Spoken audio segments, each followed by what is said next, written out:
Hello everyone, good morning. So already మీ అందరికీ తెలుసు. సో ఇంటీరియం బడ్జెట్ తర్వాత నెక్స్ట్ మనకి ఇయర్కి మిగిలిన రెస్ట్ ఆఫ్ ద ఫైనాన్షియల్ ఇయర్కి టోటల్ బడ్జెట్ని ప్రవేశపెట్టడం జరిగింది. ఓకే, సో మాక్సిమం ఏపీపీఎస్సీ వాళ్ళకి కానీ టీఎస్పీఎస్సీ వాళ్ళకి కానీ గ్రూప్ 2లో అయితే 3 to 4 క్వశ్చన్స్ రావడానికి ఛాన్సెస్ ఉన్నాయి.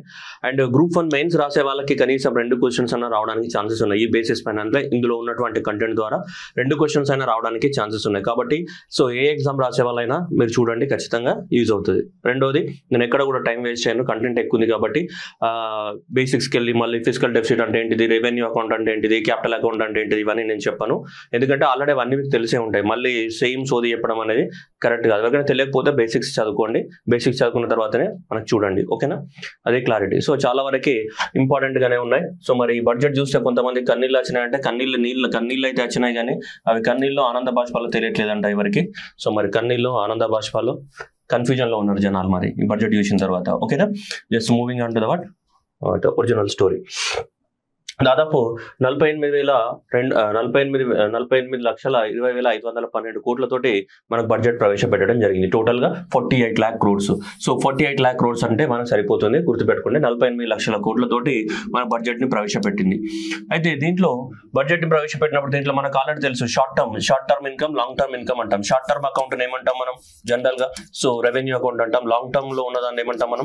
క్యాపిటల్ అకౌంట్ అంటాం. లాంగ్ టర్మ్ లో ఉన్నదాన్ని క్యాపిటల్ అకౌంట్ అంటాం. సో దాదాపు మనకి ఇప్పుడు ఇక్కడ తీసుకుంటే మనకి ఇన్కమ్ అండ్ ఇక్కడ ఎక్స్పెండిచర్ ఎలా పెట్టబోతున్నాం, ఇదంతా మనకు వచ్చిన ఇన్కమ్. అంటే ఇంత ఇన్కమ్ రావడానికి ఛాన్సెస్ ఉన్నాయి అండ్ ఇంత ఎక్స్పెండిచర్ పెట్టబోతున్నాం.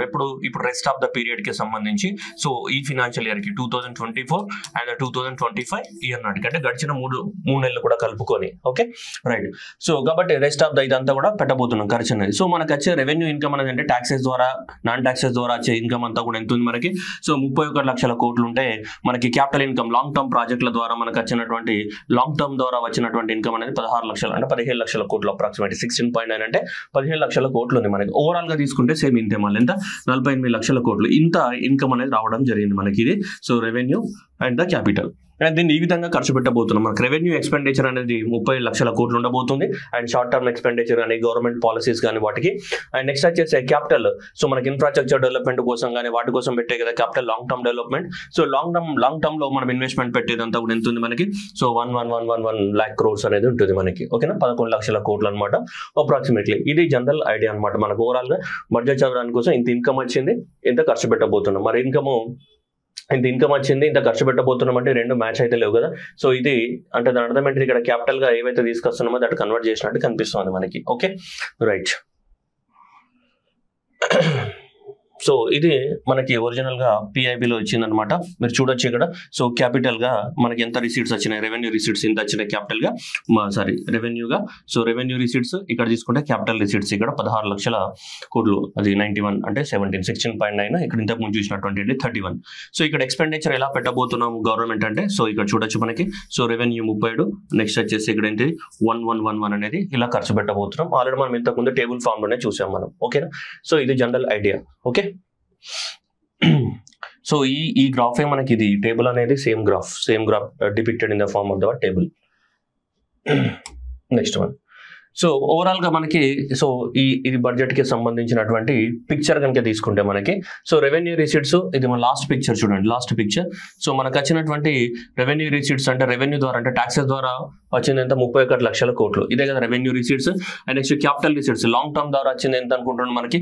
16 లక్షల కోట్లు అనుకుంటాం. 16 లక్షల కోట్లు మొత్తం కూడా టోటల్ గా మనం పెట్టే సో టోటల్ గా మన దగ్గర ఇన్కమ్ ఎంత ఖర్చు చేయాలనుకుంటున్నాం? ఇదే కదా 48 లక్షల కోట్లు.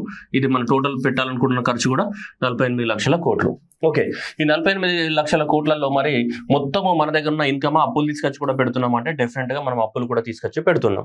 ఎందుకంటే మళ్ళీ రీపే చేస్తాం, మనం ఇన్కమ్ జనరేట్ చేసి రీపే చేస్తాం కాబట్టి. సో అప్పులు కూడా తీసుకొస్తాం. మనం పెట్టే 48 లక్షల కోట్లలో మొత్తం మన దగ్గరనే జనరేట్ అవ్వలేదు. కొన్ని దాంట్లో ఏం తీసుకొస్తున్నాం మనం?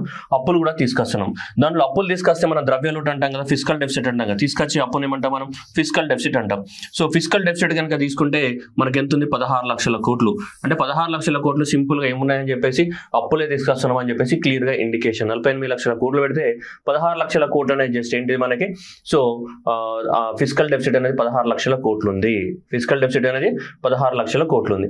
రెవెన్యూ డెఫిసిట్ అనేది కూడా మీకు తెలుసు, revenue income minus revenue expenditure minus revenue income.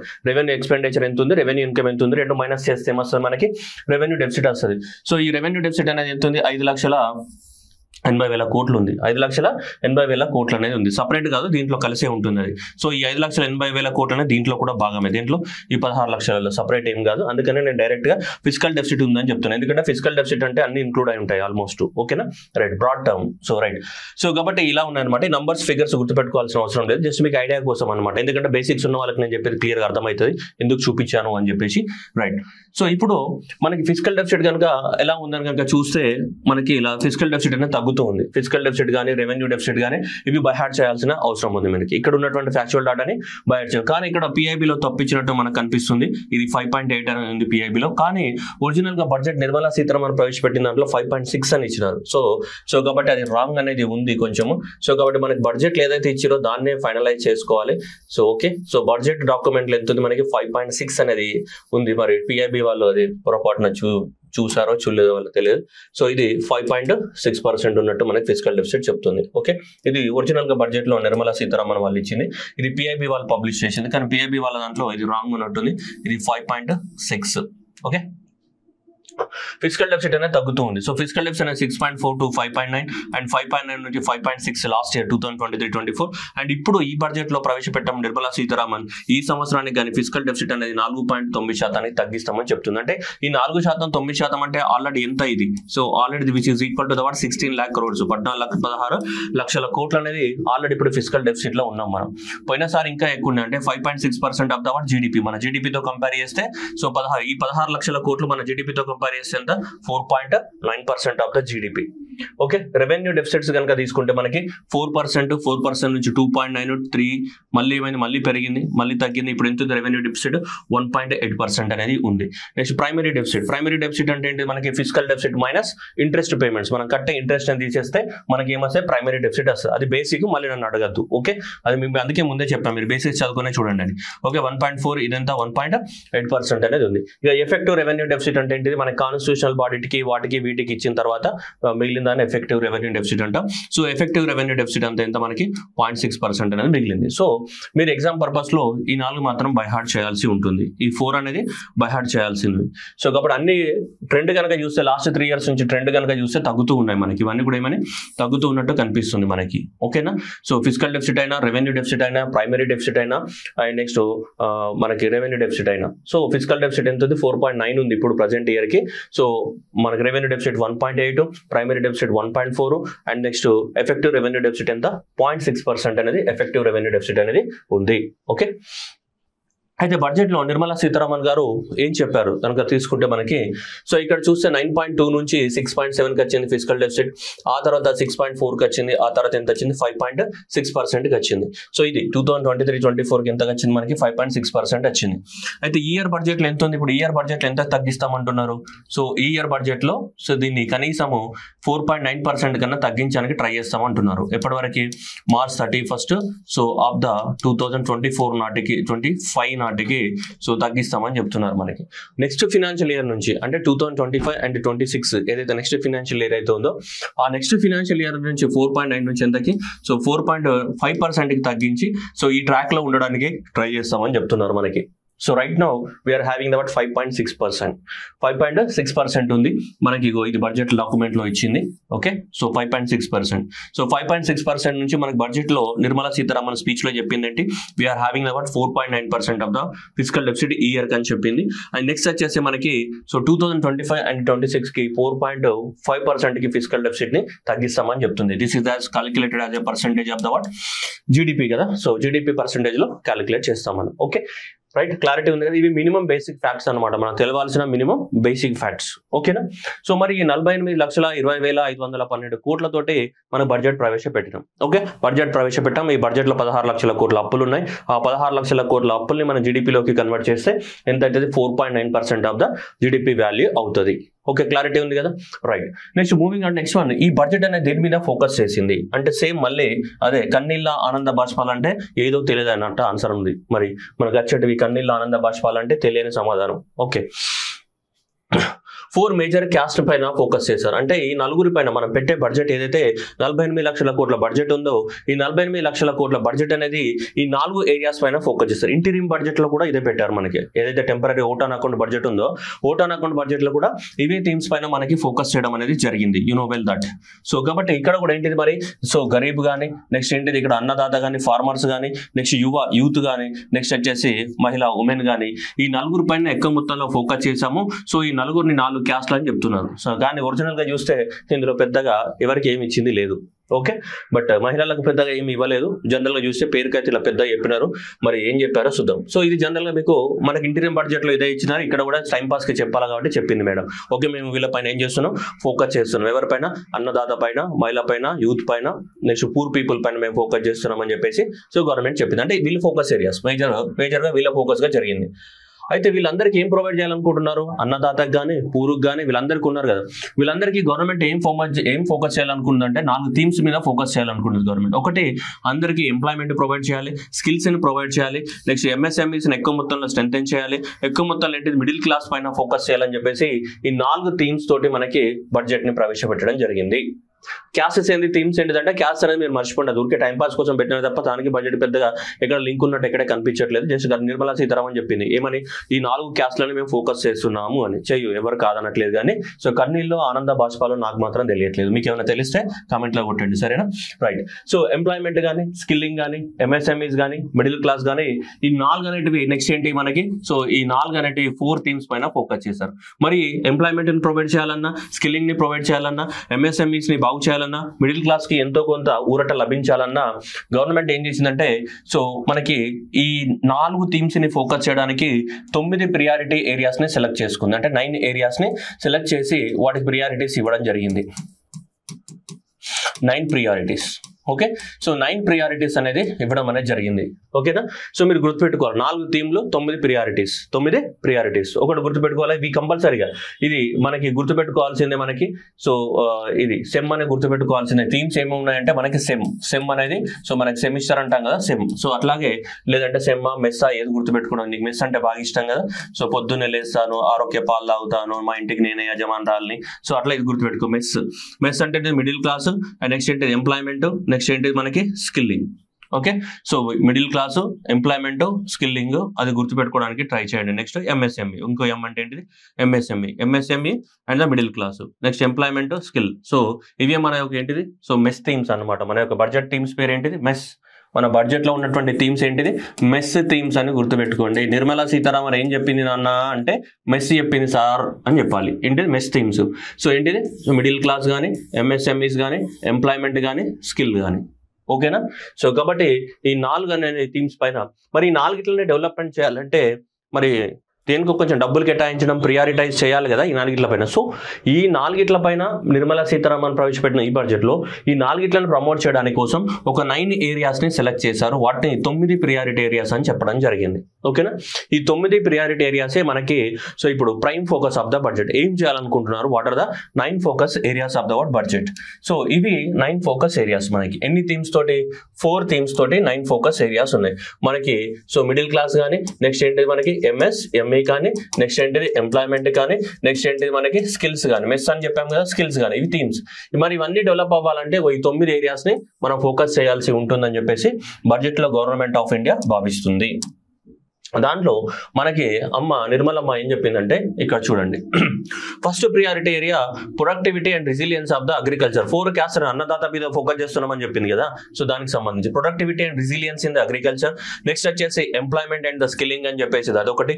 Next inclusive human resource development and the social justice, poor వాళ్ళకి హెల్ప్ చేయడానికి కోసం అని చెప్పేసి చెప్తుంది.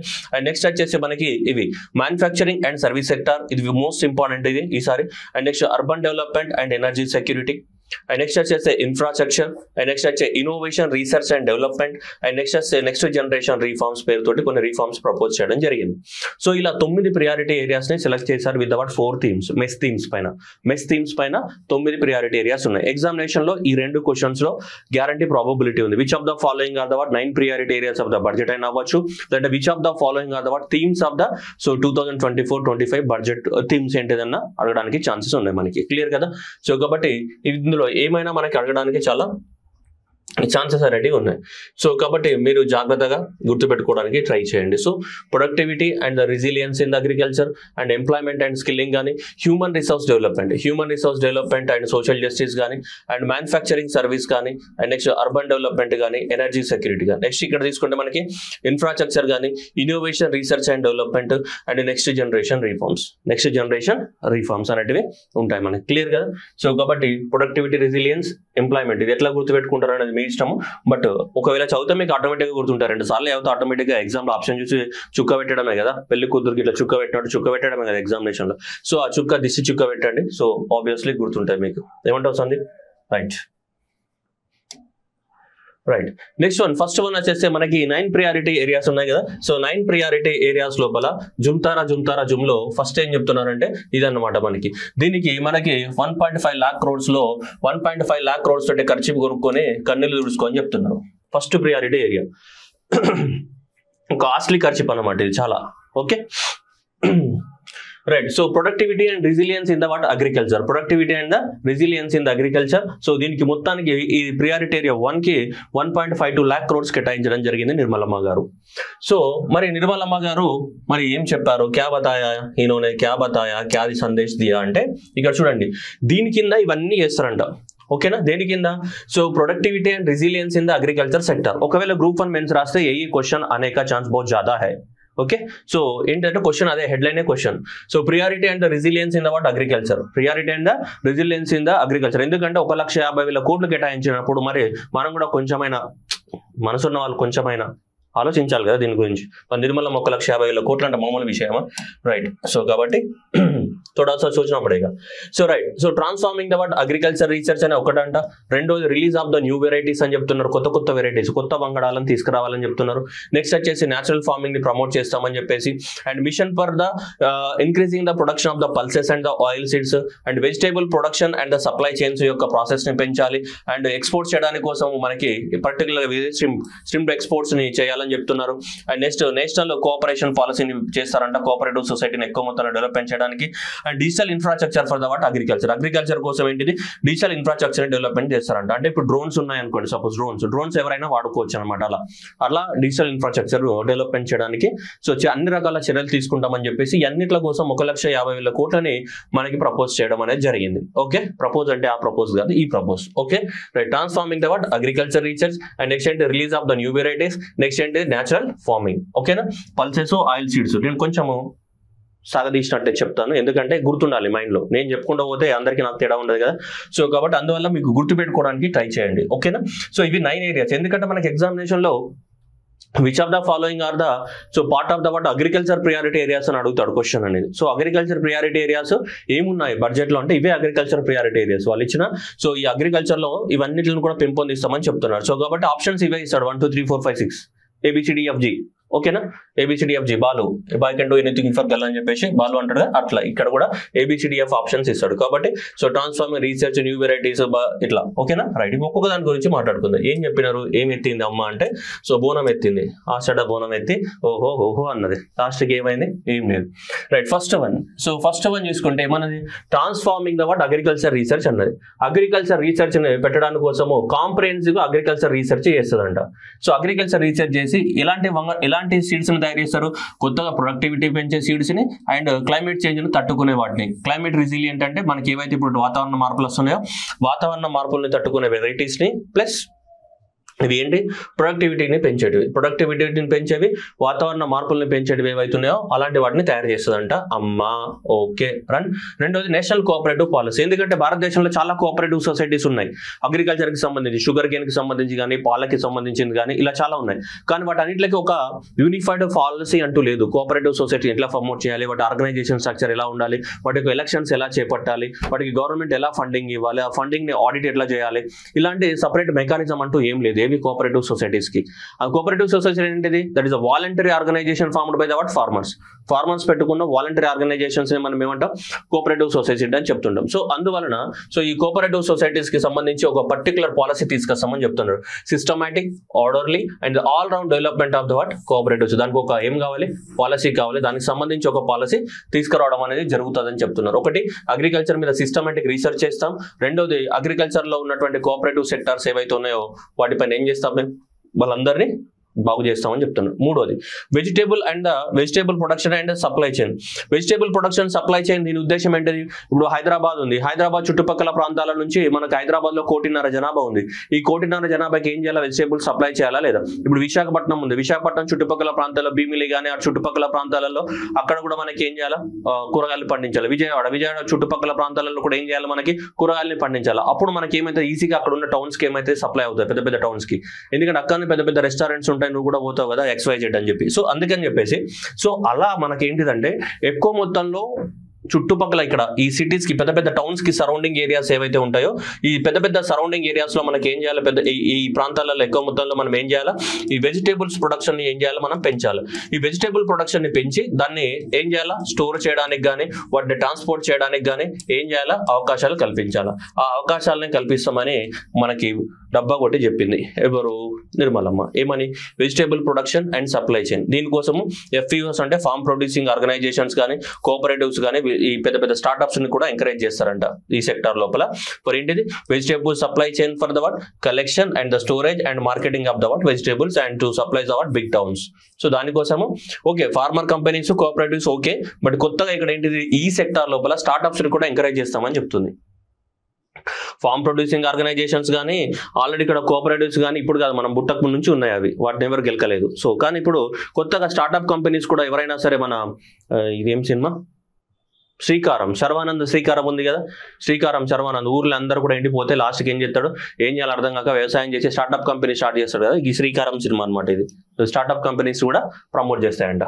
ఓకే, నెక్స్ట్ ఆత్మనిర్భరత అంటే ఇట్లా ఛాతి చూపించమని కాదు. ఆత్మనిర్భరత అంటే, సో ఆత్మనిర్భరత అంటే మన కాళ్ళ మీద మనం నిలబడి, చెప్పరించుక ఛాతీకి కాదు, ఆత్మనిర్భరత మన కాళ్ళ మీద మనం నిలబడాలి. సో ఈ ఆత్మనిర్భరత కింద ఏంటిదంటే, ఈ సీడ్స్ ఇక్కడ పర్టికులర్ గా మెన్షన్ చేసిన ఆయిల్ సీడ్స్ ఏవైతే ఉన్నాయో, ఈ ఆయిల్ సీడ్స్ యొక్క ప్రొడక్షన్ ని పెంచాలని చెప్తుంది. ఓకేనా? ఆయిల్ సీడ్స్, ఆయిల్ తినాలి, ఆయిల్ తాగాలి. ఓకేనా? ఆయిల్ సీడ్స్ దేని కింద? ఇది ఇంటీరియం బడ్జెట్ లో కూడా ఇదే చెప్పినారు. ఆత్మనిర్భరత కింద మనకి ఆవాలు అంటే మస్టర్డ్ కానీ, గ్రౌండ్ నట్ కానీ, సీసమం కానీ, సోయాబీన్ కానీ, సన్ఫ్లవర్ కానీ. ఓకేనా?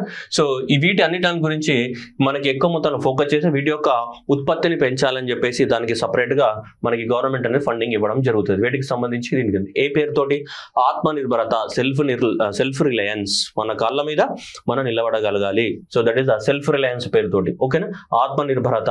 Okay, next one, release of the new varieties. కొత్తగా మనకి Indian council for agriculture research వాళ్ళు దాదాపు 109 కొత్త వెరైటీస్ అనేటివి మనకి రిలీజ్ చేయడం అనేది జరిగింది. సో హై ప్రొడక్టివిటీ కానీ, అవి క్లైమేట్ రెసిలియంట్ వెరైటీస్ అనమాట అవన్నీ కూడా. దాంట్లో ఆల్రెడీ మనకి 32 అనేది ఫీల్డ్ లెవెల్లో ఇప్పుడు మనకి టెస్టింగ్ అనేది చేయడం జరుగుతుంది. అండ్ అవి ఫ్యూచర్ లో కూడా మనకి ఏంటిది ఫార్మర్స్ కి రిలీజ్ అవుతుంటాయి. ఫ్యూచర్ లో will be released for the cultivation by the farmers. Field trials అనేది జరుగుతుంది. దాదాపు 109 కొత్త వెరైటీస్ ని తయారు చేశారు. కానీ దాంట్లో 32 మాత్రమే ఇంకేమైనా మనకి ఫీల్డ్ లో ట్రయల్ చేస్తున్నాం. అంటే పొలంలో వేసి వాటి వల్ల ఏమైనా అనర్థాలు ఉన్నాయని, అంటే బ్యాడ్ ఎఫెక్ట్స్ కానీ, ఇల్ ఎఫెక్ట్స్ కానీ, మన అడ్వర్స్ ఎఫెక్ట్స్ కానీ ఏవైనా ఉన్నాయా లేదా అని చెప్తే చెక్ చేసి ఆ తర్వాత రైతులకు అమ్ముతారు అనమాట. అలా 109 వెరైటీస్ ని క్రియేట్ చేశారు. దాంట్లో 32 వెరైటీస్ అనేటివి ఫీల్డ్ ట్రయల్స్ జరుగుతున్నాయి. అవన్నిటిని కూడా ఫార్మర్ కి త్వరలో అందించబోతున్నాము. అలాగే ఫ్యూచర్ లో ఇలాంటి వాటిపైన ఇంకా ఏం చేస్తాం? ఎక్కువ మొత్తంలో కాంప్రహెన్సివ్ గా ఏం చేస్తాం? రీసెర్చ్ చేస్తామని చెప్తున్నారు. ఆత్మనిర్భరత కింద ఏమున్నాయి? గ్రౌండ్ నట్, ఆవాలు అన్ని రుబ్బి వేసుకోవాలి. సీసమం అంటే నువ్వులు, సోయాబీన్ అండ్ ఏంటి? సన్ఫ్లవర్. ఓకేనా? మన భారతదేశంలో వండేటి ఇవే కదా. ఇవి కాకుండా ఇంకా ఆయిల్ ఏమైనా ఉన్నాయా? ఇలా కోకోనట్ అని పెట్టారు మళ్ళా. ఆత్మనిర్భరత. ఓకే, నెక్స్ట్ వచ్చేసి natural farming. So natural farming అంటే మీ అందరికీ తెలుసు, ఎలాంటి కెమికల్స్ వాడకుండా చేసేది, ఈవెన్ ఏ కెమికల్ వాడవు, న్యాచురల్ గా జరుగుతుంది. సో న్యాచురల్ ఫార్మింగ్స్ కి దాదాపు 1 కోటి మంది జనాభాకి, 1 కోటి మంది ఫార్మర్స్ కి 1 crore of the farmers of the country will be initiated in to the natural farming supported by certification and branding next 2 years. Okay, అయితే మనం ఇక్కడ అర్థం చేసుకోవాలి, మరి న్యాచురల్ ఫార్మింగ్ చేయాలంటే ఏం కావాలా? నేను న్యాచురల్ ఫార్మింగ్ చేస్తా, న్యాచురల్ ఫార్మింగ్ చేస్తా అంటే అవుతుందా? అవ్వదు. దానికి ఏం చేయాలా? సపరేట్గా ఒక మెకానిజం ఉంటుంది, రైతుల్ని ఎంకరేజ్ చేయాలి. అది న్యాచురల్ ఫార్మింగ్ ద్వారా పండిన ఫుడ్ అనేది మనకు తెలుస్తుందా? తెలియదు. అందుకోసము న్యాచురల్ ఫార్మింగ్ కోసం మనం ఏం చేయాలి? మనకి సో సర్టిఫికేషన్ చేయాలి, యాజ్ వెల్ యాజ్ ఏం చేయాలి? మళ్ళీ బ్రాండింగ్ కూడా చేయాలి. ఎన్ని సంవత్సరాలలో? నెక్స్ట్ 2 years లోపల. ఎంతమంది ఫార్మర్స్ కి 1 crore బేటా, 1 crore ఫార్మర్స్ ఏం చేయాలి? మనం సహజ్ ఖేతీ బారీ, సో వ్యవసాయము ఏది న్యాచురల్ వ్యవసాయం కిందికి తీసుకురావాలన్నమాట, న్యాచురల్ ఫార్మింగ్ కిందికి తీసుకురావాలి. అయితే దీనికి మరి వీళ్ళకి న్యాచురల్ ఫార్మింగ్ కి కావాల్సిన వాటి అన్నిటిని కూడా సప్లై చేయాలి కదా.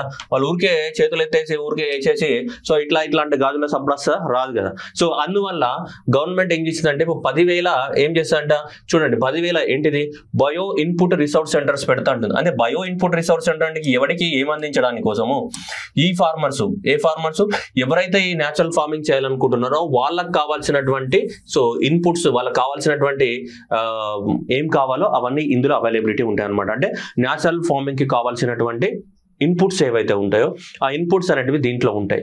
సో ఇక్కడ సో కాబట్టి ఈ 10,000 ఏవైతే 10,000 మనం ఏం పెట్టబోతున్నాం? మనం బయో ఇన్పుట్ రీసోర్స్ సెంటర్స్ పెట్టబోతున్నాము. సో ఈ బయో ఇన్పుట్ రీసోర్స్ సెంటర్స్ ద్వారా మనకి వీళ్ళకి హెల్ప్ అవుతుంది. ఎవరికి?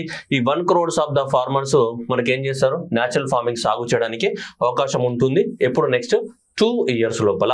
ఓకేనా? So very important question.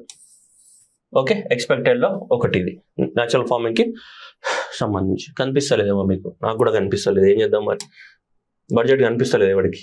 Okay, right. Next వచ్చేస్తే stream production and the export. So దీనికి కూడా మనకి ఈ భారతదేశంలో మనకి దాదాపు 60,000 కోట్ల ఎక్స్పోర్ట్ జరిగితే ఆక్వాటిక్ ప్రొడక్ట్స్ లో 2/3 అనేది వీటి ద్వారానే జరిగింది అనమాట. మనకి భారతదేశంలో మొత్తం 60,000 కోట్ల ఆక్వాటిక్ ఫుడ్ అనేది ఎక్స్పోర్ట్ జరిగితే మనకి 2/3 అనేది ఓన్లీ సో వీటి ద్వారానే మనకి స్ట్రిమ్స్ ద్వారానే జరిగినట్టు మనకి ఇది ఎకనామిక్ సర్వేలో ఉంది. ఓకే, అయితే సో ఇదంతా కూడా మళ్ళీ స్ట్రిమ్స్ ని ఎక్కువ మొత్తంలో మనకి ఎక్స్పోర్ట్స్ జరుగుతున్నాయి కాబట్టి దీన్ని ప్రమోట్ చేయడానికి మనకి national bank for agriculture rural development ద్వారా సో ఈ స్ట్రిమ్స్ అయితే ఎవరైతే కల్టివేట్ చేస్తున్నారో వాళ్ళకి సహాయం అందిస్తాము అండ్ వీటి ఎక్స్పోర్ట్స్ కోసం కూడా సహాయం అందిస్తామని గవర్నమెంట్ చెప్తుంది. Okay, right. Next one, digital public infrastructure for the agriculture. So agriculture digital infrastructure for the agriculture అంటే ఏంటిది? ఆ ఇన్ఫ్రాస్ట్రక్చర్ ని భారతదేశంలో ఉన్నటువంటి ఏ ఫార్మర్ అయినా వాడుకోవచ్చు అనమాట. దాన్ని డిజిటల్ అగ్రికల్చర్ ఇన్ఫ్రాస్ట్రక్చర్. ఇప్పుడు యూనివర్సిటీలో వైఫై పెట్టినాం అనుకో, యూనివర్సిటీలో వైఫై పెడితే ఆ యూనివర్సిటీలో ఉన్నటువంటి స్టూడెంట్స్ ఎవరైనా వాడుకుంటాడు. రైల్వే స్టేషన్ లో వైఫై పెట్టాం అనుకో, ఎవరైనా వాడుకుంటాడు. అవన్నీ కూడా ఏంటి? డిజిటల్ ఇన్ఫ్రాస్ట్రక్చర్ అనమాట, పబ్లిక్ డిజిటల్ ఇన్ఫ్రాస్ట్రక్చర్. ఎవరైనా అట్లనే అగ్రికల్చర్ లో పర్టికులర్ ఇప్పుడు వస్తున్న దాంట్లో ఏంటి? డ్రోన్స్ మేజర్ గా. ఇప్పుడు డ్రోన్స్ తీసుకొచ్చావు, ఆ డ్రోన్స్ ఎవరైనా ఏం చేయొచ్చు? వాడుకోవచ్చు అనమాట. సో అలాంటి దాని మీద మేము ఫోకస్ చేస్తామని చెప్తున్నారు. అలాంటి దానిపైన ఫోకస్ చూడండి. So that is a digital public infrastructure coverage for the farmers and there lands. వాళ్ళ ల్యాండ్స్ లోపల అందరికి 3 సంవత్సరాలలో డిజిటల్ ఇన్ఫ్రాస్ట్రక్చర్ ని సో అందుబాటులోకి తీసుకొస్తారంట. డిజిటల్ క్రాప్ సర్వే అంట. పంటలు పండిస్తాం కదా, పంటలు పండే ఏదైతే ఉన్నదో భారతదేశంలో 400 డిస్ట్రిక్ట్లలో మనకి డిజిటల్ గా క్రాప్ సర్వే చేస్తారంట. మరి డిజిటల్ గా క్రాప్ సర్వే ఎట్లా చేస్తారనేది మనకు తెలియదు. బట్ జనరల్ డ్రోన్ సిస్టమ్ ద్వారానే ఆ క్రాప్స్ యొక్క ఫొటోస్ తీసి ఆర్టిఫిషియల్ ఇంటెలిజెన్స్ ద్వారా మన ఫోటో తీసి క్రాప్ యొక్క దాని యొక్క ఇంటిని సర్వే చేస్తామని చెప్తున్నారు. And next issuance of the Jansamarth based what Kisan credit cards. So జనాలకి అవసరమైనటువంటి ఏంటి? మనకి కిసాన్ క్రెడిట్ కార్డ్స్ ఇష్యూ చేస్తామని చెప్తున్నారు. ఎంత? కిసాన్ క్రెడిట్ కార్డ్స్ ద్వారా మనకి ఫార్మర్స్ కి ఏం చేయొచ్చు? మనకి లోన్స్ తీసుకోవడానికి అవకాశం ఉంది. సో ఇలా మనకి డిజిటల్ ఇన్ఫ్రాస్ట్రక్చర్ డెవలప్మెంట్ చేస్తాం. దేనికి సంబంధించి? అగ్రికల్చర్ కి సంబంధించి అని చెప్తాను. ఇలా క్రాప్ సర్వే చేయడం ద్వారా ఏంటిదంటే మనకి ఎప్పుడైనా ఇన్సూరెన్స్ ని ఈజీగా క్లెయిమ్ చేసుకోవడానికి అవకాశం ఉంటుంది మనకి. సో ఒకవేళ డిజిటల్ ఇన్ఫ్రాస్ట్రక్చర్ ద్వారా ఇవన్నీ క్లెయిమ్ చేసుకుంటే తర్వాత ఎప్పుడైనా పంట పొలాలు అనేవి పోయినాయి అనుకోండి మళ్ళీ, సో అప్పుడు నువ్వు పదరా అని చెప్పేసి లాస్ట్కి నువ్వు ఏం చేయొచ్చు? క్లెయిమ్ చేసుకోవచ్చు అనమాట. ఇలా డిజిటల్స్ అంటే ఇవన్నీ కూడా ఇప్పటి కోసం ఇప్పుడేదో రైతులకు ఏదో జరుగుతాయని కాదు. ఒక 10 years తర్వాత వీటి యొక్క అవసరం అనేది చాలా ఎక్కువ మొత్తంలో వస్తుంది. ఇప్పటికిప్పుడు ఏం జరగదు.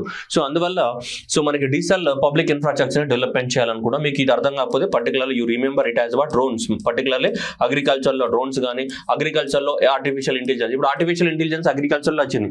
సాయిలు నీ పొలంలో పండుతున్న దాంట్లో నీ పొలంలో మొలకలు వస్తాయా లేవా అని చెప్పేసి నీ పొలంలో మొలకలు రావడానికి కోసం అందులో ఏమేమి న్యూట్రియంట్స్ ఉన్నాయో టెస్ట్ చేయాలనుకో, ఇప్పుడు ఆర్టిఫిషియల్ ఇంటెలిజెన్స్ మిషన్ వచ్చింది, పెడితే 2 నిమిషాలలో బయటకు తీస్తుంది. దాంట్లో సాయిల్ ఇంత ఉంది, జింక్ ఉంది, జింక్ ఉంది, బొంక్ ఉంది, బోరాన్ ఉంది, దాంట్లో నైట్రోజన్ లేదు, ఫాస్ఫరస్ లేదు, ఏం లేదు, నువ్వు ఎగ్జామ్కి వానికి రావని చెప్తుంది ఆర్టిఫిషియల్ ఇంటెలిజెన్స్. అర్థమైందా?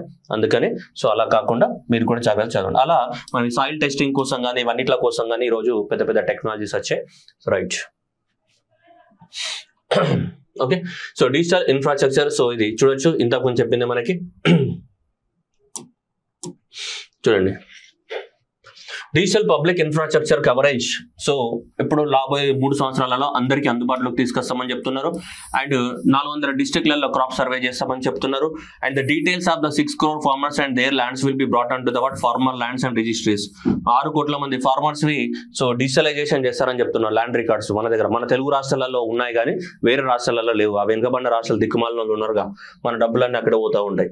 మన తెలుగు రాష్ట్రాలలో ఓకే, మన అందరికీ కూడా డిజిటలైజేషన్ అయి ఉంటాయి ల్యాండ్ రికార్డ్స్, వేరే దగ్గర 6 కోట్ల దగ్గర. అండ్ నెక్స్ట్ అంటే జన సమర్థ based Kisan credit all be issued in the 5 రాష్ట్రాలలో ఇంకా కిసాన్ క్రెడిట్ కార్డులు ఇష్యూ చేస్తారంట. జన సమర్థ అంటే ఏం లేదు, ఊకే జనాలకు అవసరమైన అని చెప్పేసి దానికి పెద్ద తోడు యాడ్ చేస్తారు. మనకి మన వాళ్ళకి హిందీ రాదు కదా, మనోడు ఏదో అనుకుంటాడు, జన సమర్థ అంటే ఏదో అనుకుంటాడు. జన సమర్థ అంటే ఏం లేదు, ఉత్త సమర్థే. ఓకే, సో జనరల్గా ఇది అన్నమాట మనకి సంబంధించి. ఓకే, ఒక్కసారి బ్యాక్కి వెళ్తే ఇవి. Okay, transforming agriculture research, new varieties, natural farming ఎంత 5 కోటి మందికి 2 సంవత్సరాలలో. అండ్ నెక్స్ట్ ఇది మిషన్ పల్సెస్, మీ అందరికి తెలుసు, ఆత్మనిర్భరత. ఇది సిటీస్, చుట్టుపక్కల ఉన్న సిటీస్కి ఎంకరేజ్ చేయాలి. స్టార్ట్అప్స్ ఎంకరేజ్ చేస్తున్నాం, దీంట్లో స్ట్రీమ్స్ ఎక్స్పోర్ట్ చేస్తున్నాం నవంబర్ ద్వారా, కోఆపరేటివ్ పాలసీ. ఇది కూడా పబ్లిక్ ఇన్ఫ్రాస్ట్రక్చర్. క్లియర్? ఏ హై ప్రియారిటీ నెంబర్ 1? ఓకే, నో, ఆతే హై priority number 2. Employment and the skills. ఇది కొంచెం టైం టేకింగ్ అండ్ ఎగ్జామినేషన్లో క్వశ్చన్ కూడా కంపల్సరీ వచ్చే ఏరియా కూడా ఇదే అన్నమాట. కాబట్టి మీరు కూడా కొంచెం ఏం చేయాలా, చాలా జాగ్రత్తగా వినాలి, ఓపిక్గా వినాలి. సో పక్కన దిక్కులు చూస్తా అంటే నేను ఏం చేయలేను కానీ. రైట్, చూడండి ఒకసారి, దీంట్లో ఏమున్నాయి మనకి మేజర్గా 3 స్కీమ్స్ అనేవి ఉన్నాయి. ఫస్ట్ దాంట్లోనే ఎంప్లాయ్మెంట్ లింక్డ్ ఇన్సెంటివ్స్ అనే ఒక స్కీమ్ ఉన్నాయి. And participation of the women in the workforce, and skilling programme, and skilling loans, and education loans. Last 4 అనేటివి చాలా సిల్లీగా ఉన్నాయి కానీ ఫస్ట్ దాంట్లో చాలా స్కీమ్స్ ఉన్నాయి. వాటి గురించి ఇక్కడ డీటెయిల్గా మాట్లాడాల్సి వస్తుంది.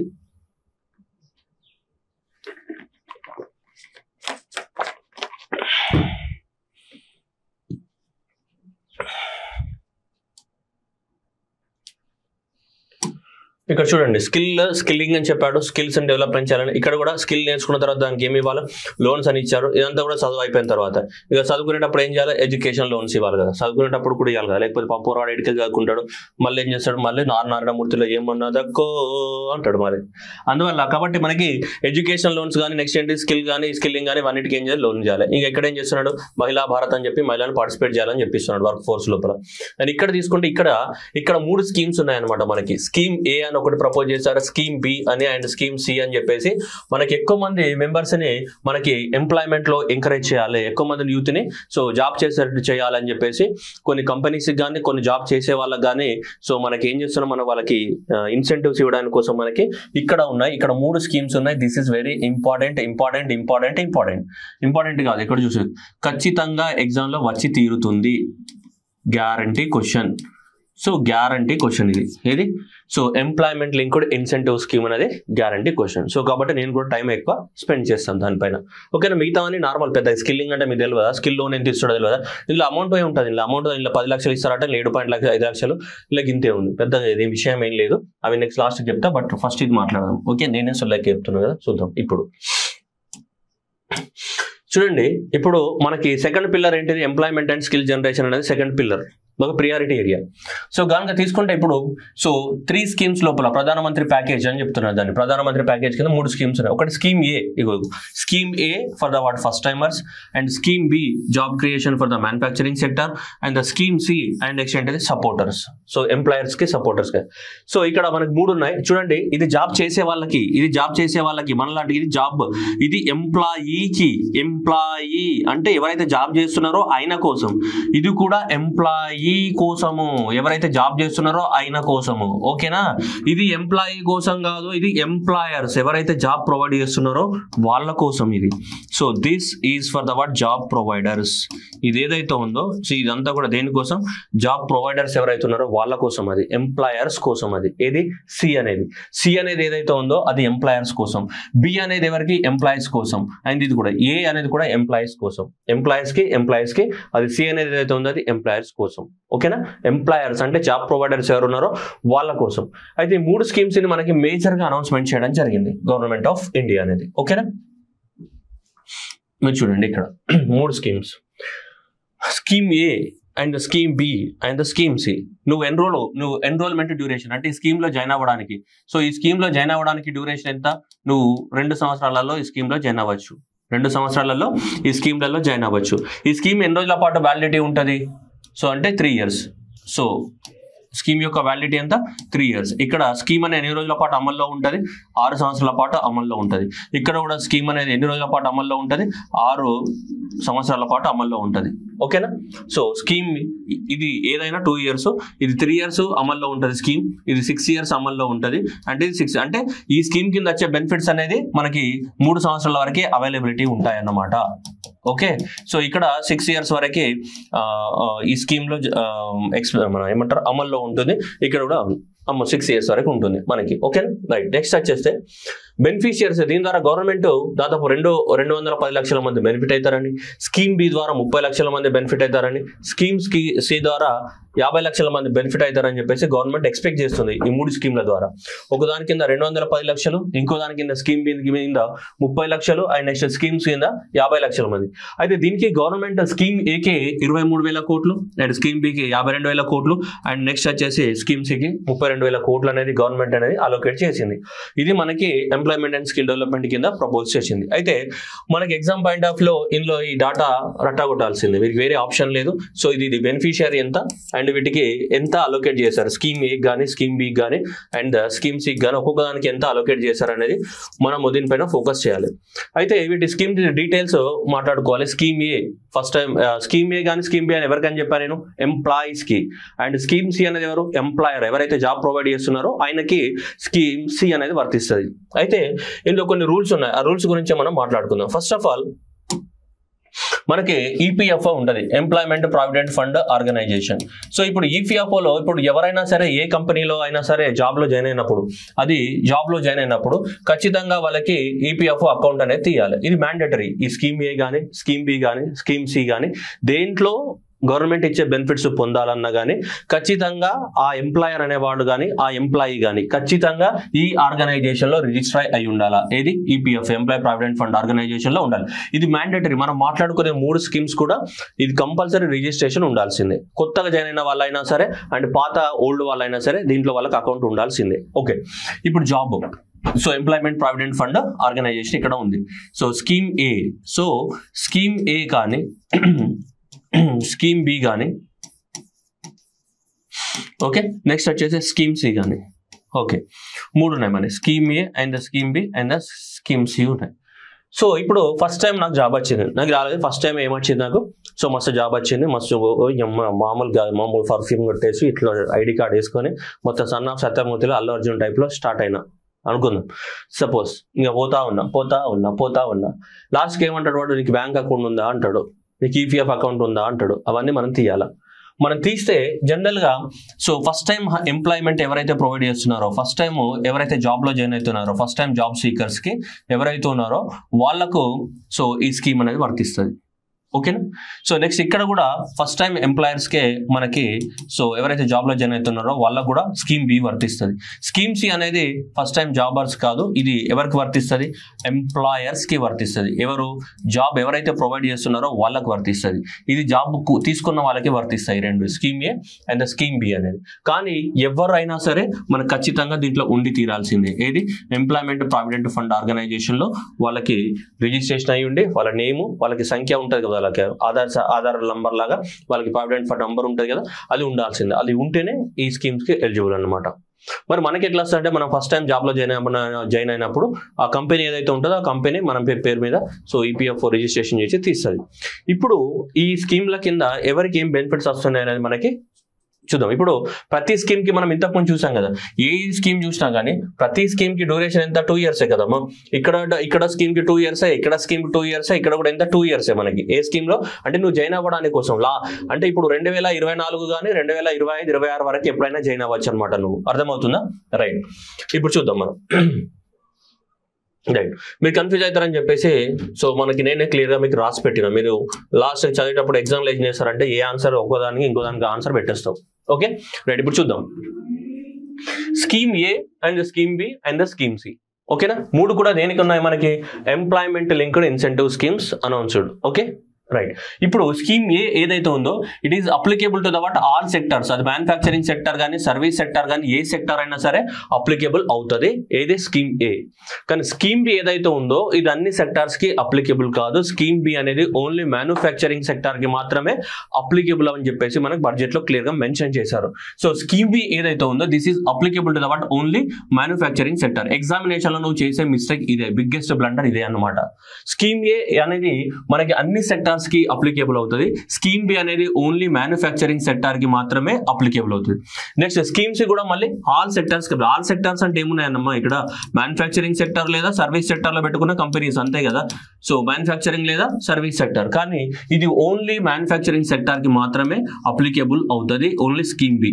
స్కీమ్ ఏ కానీ స్కీమ్ సి కానీ మనకు రెండు కూడా బోత్ మ్యానుఫ్యాక్చరింగ్ సెక్టర్ కి కానీ ప్లస్ సర్వీస్ సెక్టర్ కానీ రెండింటికి ఏమైతే అప్లికేబుల్ అవుతుంది. ఇది ఫస్ట్ మిస్టేక్ ఎగ్జామ్ లో చేస్తాం. సెకండ్ మిస్టేక్ చూడండి, మిగతా కామన్ పాయింట్స్ అనేది నేను ఒకటే దగ్గర రాస్తాను, మీరు కన్ఫ్యూజ్ అవుతారని చెప్పేసి. చూడండి సెకండ్ పాయింట్, ఇది ఎవరికి? ఫస్ట్ టైం జాబ్ లో జాయిన్ అయిన వాళ్ళకి. ఇంతకు ముందరే నేను ఎక్స్ప్లెయిన్ చేశాను. ఫస్ట్ టైం జాబ్ లో జాయిన్ అయ్యే వాళ్ళు ఎవరైతే ఉన్నారో, మనం ఫస్ట్ టైం బీటెక్ అయిపోయింది అనుకోండి, అప్పుడే జాబ్ లో జాయిన్ అవుతున్నాం అనుకో, అప్పుడే నీకు ఈపీఎఫ్. సో కాబట్టి అలాంటి వాళ్ళకి అనమాట. సో ఇది ఫస్ట్ టైం ఎంప్లాయీస్ కి కానీ, ఇది కూడా ఫస్ట్ టైం ఎంప్లాయీస్ కి కానీ జాయిన్ అవుతుంటుంది. సో నేను స్కీమ్స్ ఎవరికే చెప్పా, స్కీమ్స్ అనేది జాబ్ ఇచ్చే వాళ్ళకి ఎంప్లాయర్ కదా అప్లికేబుల్ అయ్యేది, ఎంప్లాయర్ కి అప్లికేబుల్ అవుతుంది. కానీ ఆ ఎంప్లాయర్ కూడా ఎవరికి ఎంప్లాయ్మెంట్ ఇచ్చి ఉండాలి? ఫస్ట్ టైం కొత్తగా జాయిన్ అయిన వాళ్ళకి ఎంప్లాయ్మెంట్ ఇచ్చి ఉండాలి. ఓకేనా. So this is applicable to the what employers కి. కానీ ఆ ఎంప్లాయర్ కూడా ఏం చేయాలి? మనకి ఫస్ట్ టైం జాబ్ ఇచ్చి ఉండాలి. అంటే ఆయన దగ్గర ఎవరైతే జాయిన్ అయ్యారో ఆ జాయిన్ అయిన వాళ్ళందరూ కూడా ఫస్ట్ టైం జాబ్ లో జాయిన్ అయిన వాళ్ళ ఉండాలి. ఎవరో పాతగా జాబ్ లో జాయిన్ అయిన వాళ్ళు కాదు, ఫస్ట్ టైం జాబ్ లో జాయిన్ అయి ఉండాలి ఆయన దగ్గర. కానీ ఇక్కడ చూడండి, ఇక్కడ వచ్చే బెనిఫిట్ కానీ ఇక్కడ వచ్చే బెనిఫిట్ కానీ ఈ రెండు స్కీమ్లలో జాబ్ లో జాయిన్ అయిన అతనికి ఇస్తా అంటే నాకు వస్తుంది. కానీ ఇక్కడ నాకు రాదు. ఎవరికి వస్తుంది? నాకు జాబ్ ఇచ్చిన అతనికి వస్తుంది బెనిఫిట్ అనేది. ఏ స్కీమ్ లో? స్కీమ్ సి లో. కానీ ఇక్కడ ఎవరైతే ఉన్నారో ఎంప్లాయీస్ కి వస్తాయి ఇక్కడ బెనిఫిట్. ఓకేనా. సో ఇక్కడ చూడండి, EPFO registration mandatory, EPFO registration mandatory, EPFO registration ఏంటిది? మ్యాండేటరీ. సో ఇంతకు ముందు చెప్పాను, scheme is valid for 2 years, scheme is valid for 2 years, scheme is valid for 2 years. ఓకేనా రైట్. అందరికి వ్యాలిడ్ అవుతుంది. మాక్సిమం ఎంత సాలరీ ఎవరైతే నువ్వు పర్సన్ ని జాయిన్ చేసుకున్నావో, నీ కంపెనీ అనేది హైర్ చేసుకుందో, ఆ కంపెనీ అనేది హైర్ చేసుకున్నప్పుడు ఆ పర్సన్ యొక్క సాలరీ అనేది ₹1,00,000 కన్నా ఎక్కువగా ఉండకూడదు పర్ మంత్. ఒక మంత్ కి ₹1,00,000 కన్నా ఎక్కువ సాలరీ ఉండకూడదు. ₹1,00,000 కన్నా ఎక్కువ సాలరీ ఉందనుకోండి, ఈ ఏ స్కీమ్ కింద అతను ఎలిజిబుల్ కాదు. ఈవెన్ ఫస్ట్ టైం హైర్ చేసుకున్నా కానీ ఇందులో ఏ స్కీమ్ కింద కూడా అతను ఎలిజిబిలిటీ కాదు. ఒకవేళ 1,00,000 కన్నా ఏముంటే సాలరీ అనేది ఎక్కువగా ఉండే. సో కాబట్టి ఇక్కడ నీకు not exceeding the what 1 lakh గానీ, ఇక్కడ నాట్ ఎక్సీడింగ్ 1 lakh గానీ, ఇక్కడ కూడా నాట్ ఎక్సీడింగ్ 1 lakh. ఇవన్నీ కామన్ గా ఉన్నాయి మనకి కొన్ని పాయింట్స్. కానీ ఇక్కడ ఫస్ట్ మాత్రమే వేరియేషన్ ఉన్నాయి. ఓకేనా. ఎగ్జామినేషన్ లో ఎంప్లాయర్, ఎంప్లాయీ అనే పదాలు కనుక నువ్వు సరిగ్గా అబ్జర్వ్ చేయకపోతే ఎగ్జామినేషన్ లో ఖచ్చితంగా రాంగ్ అయ్యే ప్రమాదం ఉంది ఆన్సర్. Okay right. ఇప్పుడు చూద్దాం, ఇంతవరకు బాగానే ఉంది. ఇప్పుడు ఎవరికి బెనిఫిట్ వస్తుంది, ఎలా బెనిఫిట్ వస్తుంది అనేది పాయింట్. ఇప్పుడు గవర్నమెంట్ ఏం చేయాలనుకుంటుంది? మన యొక్క థీమ్లలో ఏంటి మేజర్గా? స్కిల్లింగ్, ఎంప్లాయ్మెంట్ అనేది మేజర్ థీమ్ కదా. ఎంప్లాయ్మెంట్, స్కిల్లింగ్ అనేది మన థీమ్. అందుకోసం గవర్నమెంట్ ఏం చేస్తుందంటే, ఇప్పుడు ఎవరైతే ఫస్ట్ టైము జాయిన్ అవుతున్నారో పెద్ద పెద్ద కంపెనీస్లలో, వాళ్ళ కంపెనీలలో జాబ్ని అలానే కొనసాగించాలి, వాళ్ళ స్కిల్ని డెవలప్మెంట్ చేసుకోవాలి. అలాగే కంపెనీస్ని కూడా ఎంకరేజ్ చేయాలి, ఎక్కువ మొత్తంలో జాబ్స్ ఇవ్వాలని చెప్పేసి కంపెనీస్ని కూడా మనం ఎంకరేజ్ చేయాలి అన్న ఉద్దేశంతో గవర్నమెంట్ ఏం చేసిందంటే అందరికీ స్కీమ్స్ తీసుకొచ్చింది. ఇప్పుడు ఫస్ట్ టైం ఎంప్లాయర్ ఎవరైతే ఉన్నారో స్కీమ్ ఏ కింద, స్కీమ్ ఏ అనేది ఎవరికైతే వర్తిస్తుందో వాళ్ళకి ఏం చేసిందంటే గవర్నమెంట్ అనేది, సో మాక్సిమం ఒక మంత్ శాలరీస్ని సబ్సిడీ కింద వాళ్ళ అకౌంట్లో జమ చేస్తుంది. మాక్సిమం 15,000 రూపాయలు మాక్సిమం సాలరీ. వాళ్ళకి ₹1,00,000 వస్తే ₹1,00,000 జమ అయ్యేది. మనకి ₹1,00,000 వచ్చినా కానీ మనకు 15,000 రూపాయలని మాత్రము మనకి సబ్సిడీ కింద జమ చేస్తుంది. ఏ కింద? స్కీమ్ ఏ కింద. స్కీమ్ ఏ ఏదైతే ఉందో స్కీమ్ ఏ కింద 15,000 రూపాయలని ఎంప్లాయీ అకౌంట్లో, అంటే జాబ్ ఎవరైతే చేస్తున్నాడో అబ్బాయి ఆర్ అమ్మాయి, వాళ్ళ అకౌంట్లో 15,000 రూపాయలని యాడ్ చేస్తుంది. అమ్మాయి అయితే కాస్మెటిక్స్ మంచిగా తీసుకో అమ్మా మంచిగా, సో కాస్ట్లీ డ్రెస్సెస్ కొనుక్కో ఓం శాంతిలో అని చెప్పి రైట్. సో కాబట్టి అలా మనకి సో 15 రూపాయలు కాదు ఎంత 15,000 రూపాయలు. సో ఇక్కడ మాక్సిమం ఎంత మనకి 1 month శాలరీ అండ్ మాక్సిమం 15,000 రూపాయలు అనేది ఈ స్కీమ్ కింద వచ్చే బెనిఫిట్. ఏ స్కీమ్ కింద ఇది కూడా మళ్ళీ ఏంటిది 3 ఇన్స్టాల్మెంట్లో పే చేస్తారు. 5,000 5,000 5,000 ఒక డ్రెస్ 2 డ్రెస్ 3 డ్రెస్ కొనుక్కోవాలి. ఈ డ్రెస్ పాతగా అయ్యేసరికి ఇంకో కొత్త వస్తుంది, మళ్ళీ కొత్త డ్రెస్ కొనుక్కో. ఓకేనా రైట్. సో కాబట్టి 5,000 5,000 5,000 మొత్తం ఎంత 15,000. అయితే ఈ 15,000 3 ఇన్స్టాల్మెంట్లో పే చేస్తారు.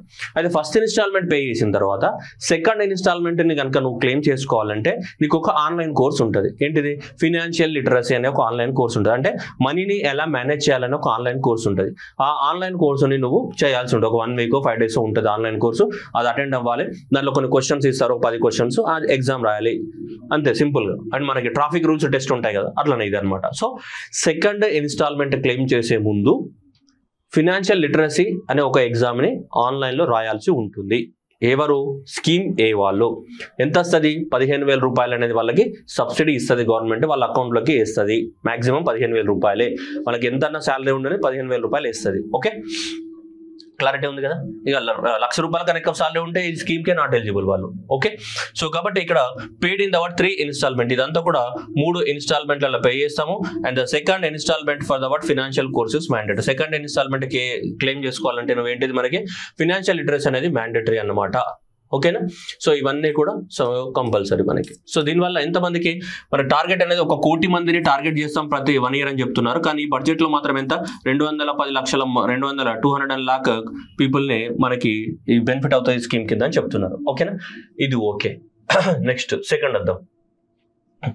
సెకండ్ అనేది ఎవరికి ఇది మ్యానుఫ్యాక్చరింగ్ సెక్టార్ కి. ఇది కూడా ఫస్ట్ టైం ఎంప్లాయీస్ కి ఈపీఎఫ్ఓ రిజిస్ట్రేషన్ మ్యాండేటరీ. స్కీమ్ అనేది 2 సంవత్సరాల పాటు వ్యాలిడిటీ ఉంటుంది. శాలరీ అనేది ఏంటిది 1 లక్ష ఎక్సీడ్ అవ్వకూడదు. సో అప్పుడే ఈ స్కీమ్ కి ఏమవుతారు ఎలిజిబుల్ అవుతారు.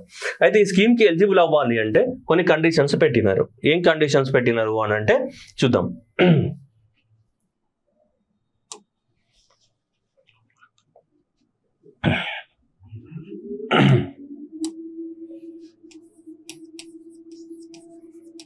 టైం ఎక్కువ పడుతుంది మరి, మనం టైం పాస్ కోసం చెప్పట్లే కదా. సో టైం పాస్ కోసం చెప్పట్లేదు, టైం పాస్ కోసం చెప్తే నేను ఎందుకు మా మస్తు ఇన్ని క్లాసులు మీరు చూసుకోవచ్చు. ఓకే స్కీమ్ బి కింద ఏం చెప్తున్నాను అంటే స్కీమ్ బి కింద ఇక్కడ ఎవరైనా సరే ఎలిజిబుల్ అవ్వాలి అనుకుంటే ఆ కంపెనీ అనేది 50 మంది నాన్ ఈపీఎఫ్ఓ ఎంప్లాయీస్ని రిక్రూట్ చేసుకోవాలి. అంటే అంతకుముందు ఎక్కడ ఈపీఎఫ్లో రిజిస్ట్రేషన్ చేసుకోలేదు, వాళ్ళకి జాబ్ లేదన్నమాట, ఇండైరెక్ట్గా జాబ్ లేదని 50 మంది సో నాన్ ఈపీఎఫ్ఓ ఎంప్లాయీస్ కనుక రిజిస్ట్రేషన్ చేసుకుంటే సో మనకి వాళ్ళు ఏమవుతారు దానికి సో ఎలిజిబుల్ అవుతారు. ఓకేనా ఎంప్లాయీస్ని. లేదా ఈ కండిషన్ సాటిస్ఫై అవ్వలేదు, ఈ కండిషన్ సాటిస్ఫై అవ్వకపోతే సపోజ్ ఏమనుకుందామంటే పోయిన సంవత్సరము 2023 అండ్ 2024లో దాదాపు వీళ్ళొక 300 మందిని రిక్రూట్ చేసుకున్నారు. ఈ 300 మందికి ఈపీఎఫ్లో అకౌంట్ తీశారు. ఓకేనా సో 300 మందికి ఈపీఎఫ్లో అకౌంట్ తీశారు. ఇప్పుడు ఈ సంవత్సరం కూడా రిక్రూట్ చేసుకోవాలనుకుంటున్నారు. ఈ సంవత్సరం కూడా అంటే 2024 2025లో కూడా ఏం చేయాలనుకుంటున్నారు రిక్రూట్ చేసుకోవాలనుకుంటుంది ఆ కంపెనీ, పర్టికులర్ కంపెనీ. సో ఆ పర్టికులర్ కంపెనీ రిక్రూట్ చేసుకోవాలనుకున్నప్పుడు ఈ కండిషన్ సాటిస్ఫై అవ్వలేదు అనుకుందాం. What is the second condition to get the what benefits given by the what government అంటే ఇప్పుడు దాంట్లో కనీసం 25% ఆఫ్ ద మెంబర్స్ అన్నా కూడా సో బ్యాలెన్స్ అవ్వాలన్నమాట. అంటే ప్రీవియస్ ఇయర్తో కంపేర్ చేస్తే ప్రీవియస్ ఇయర్లో ఎంతమంది జాయిన్ అయ్యారు 300 మంది జాయిన్ అయ్యారు. ప్రీవియస్ ఇయర్తో కంపేర్ చేస్తే దాంట్లో కనీసం 25% అయినా మనకి ఈ సంవత్సరం రిక్రూట్మెంట్ చేసుకోవాలి. మనకి కనీసం అంటే 75 మంది కదా. సో కనీసము సో మనకి 25% అంటే 75 మెంబర్స్, కనీసం 75 మెంబర్స్ అన్నా నువ్వు రిక్రూట్మెంట్ చేసుకొని వాళ్ళకి ఏం చేయాలి ఈపీఎఫ్ఓ అకౌంట్స్ తీసే అప్పుడు ఎలిజిబుల్. ఓకేనా 50 మందినన్నా రిక్రూట్మెంట్ చేసుకోవాలి. లేదా 25% of the what value of the what base year of the what base అంటే ప్రీవియస్ ఇయర్లో రిక్రూట్మెంట్ చేసుకున్న దాంట్లో కనీసం 25% అన్న ఏం చేయాలి రిక్రూట్మెంట్ చేసుకోవాలి. ఇలా చేసుకుంటే ఓకేనా ఇలా చేసుకుంటే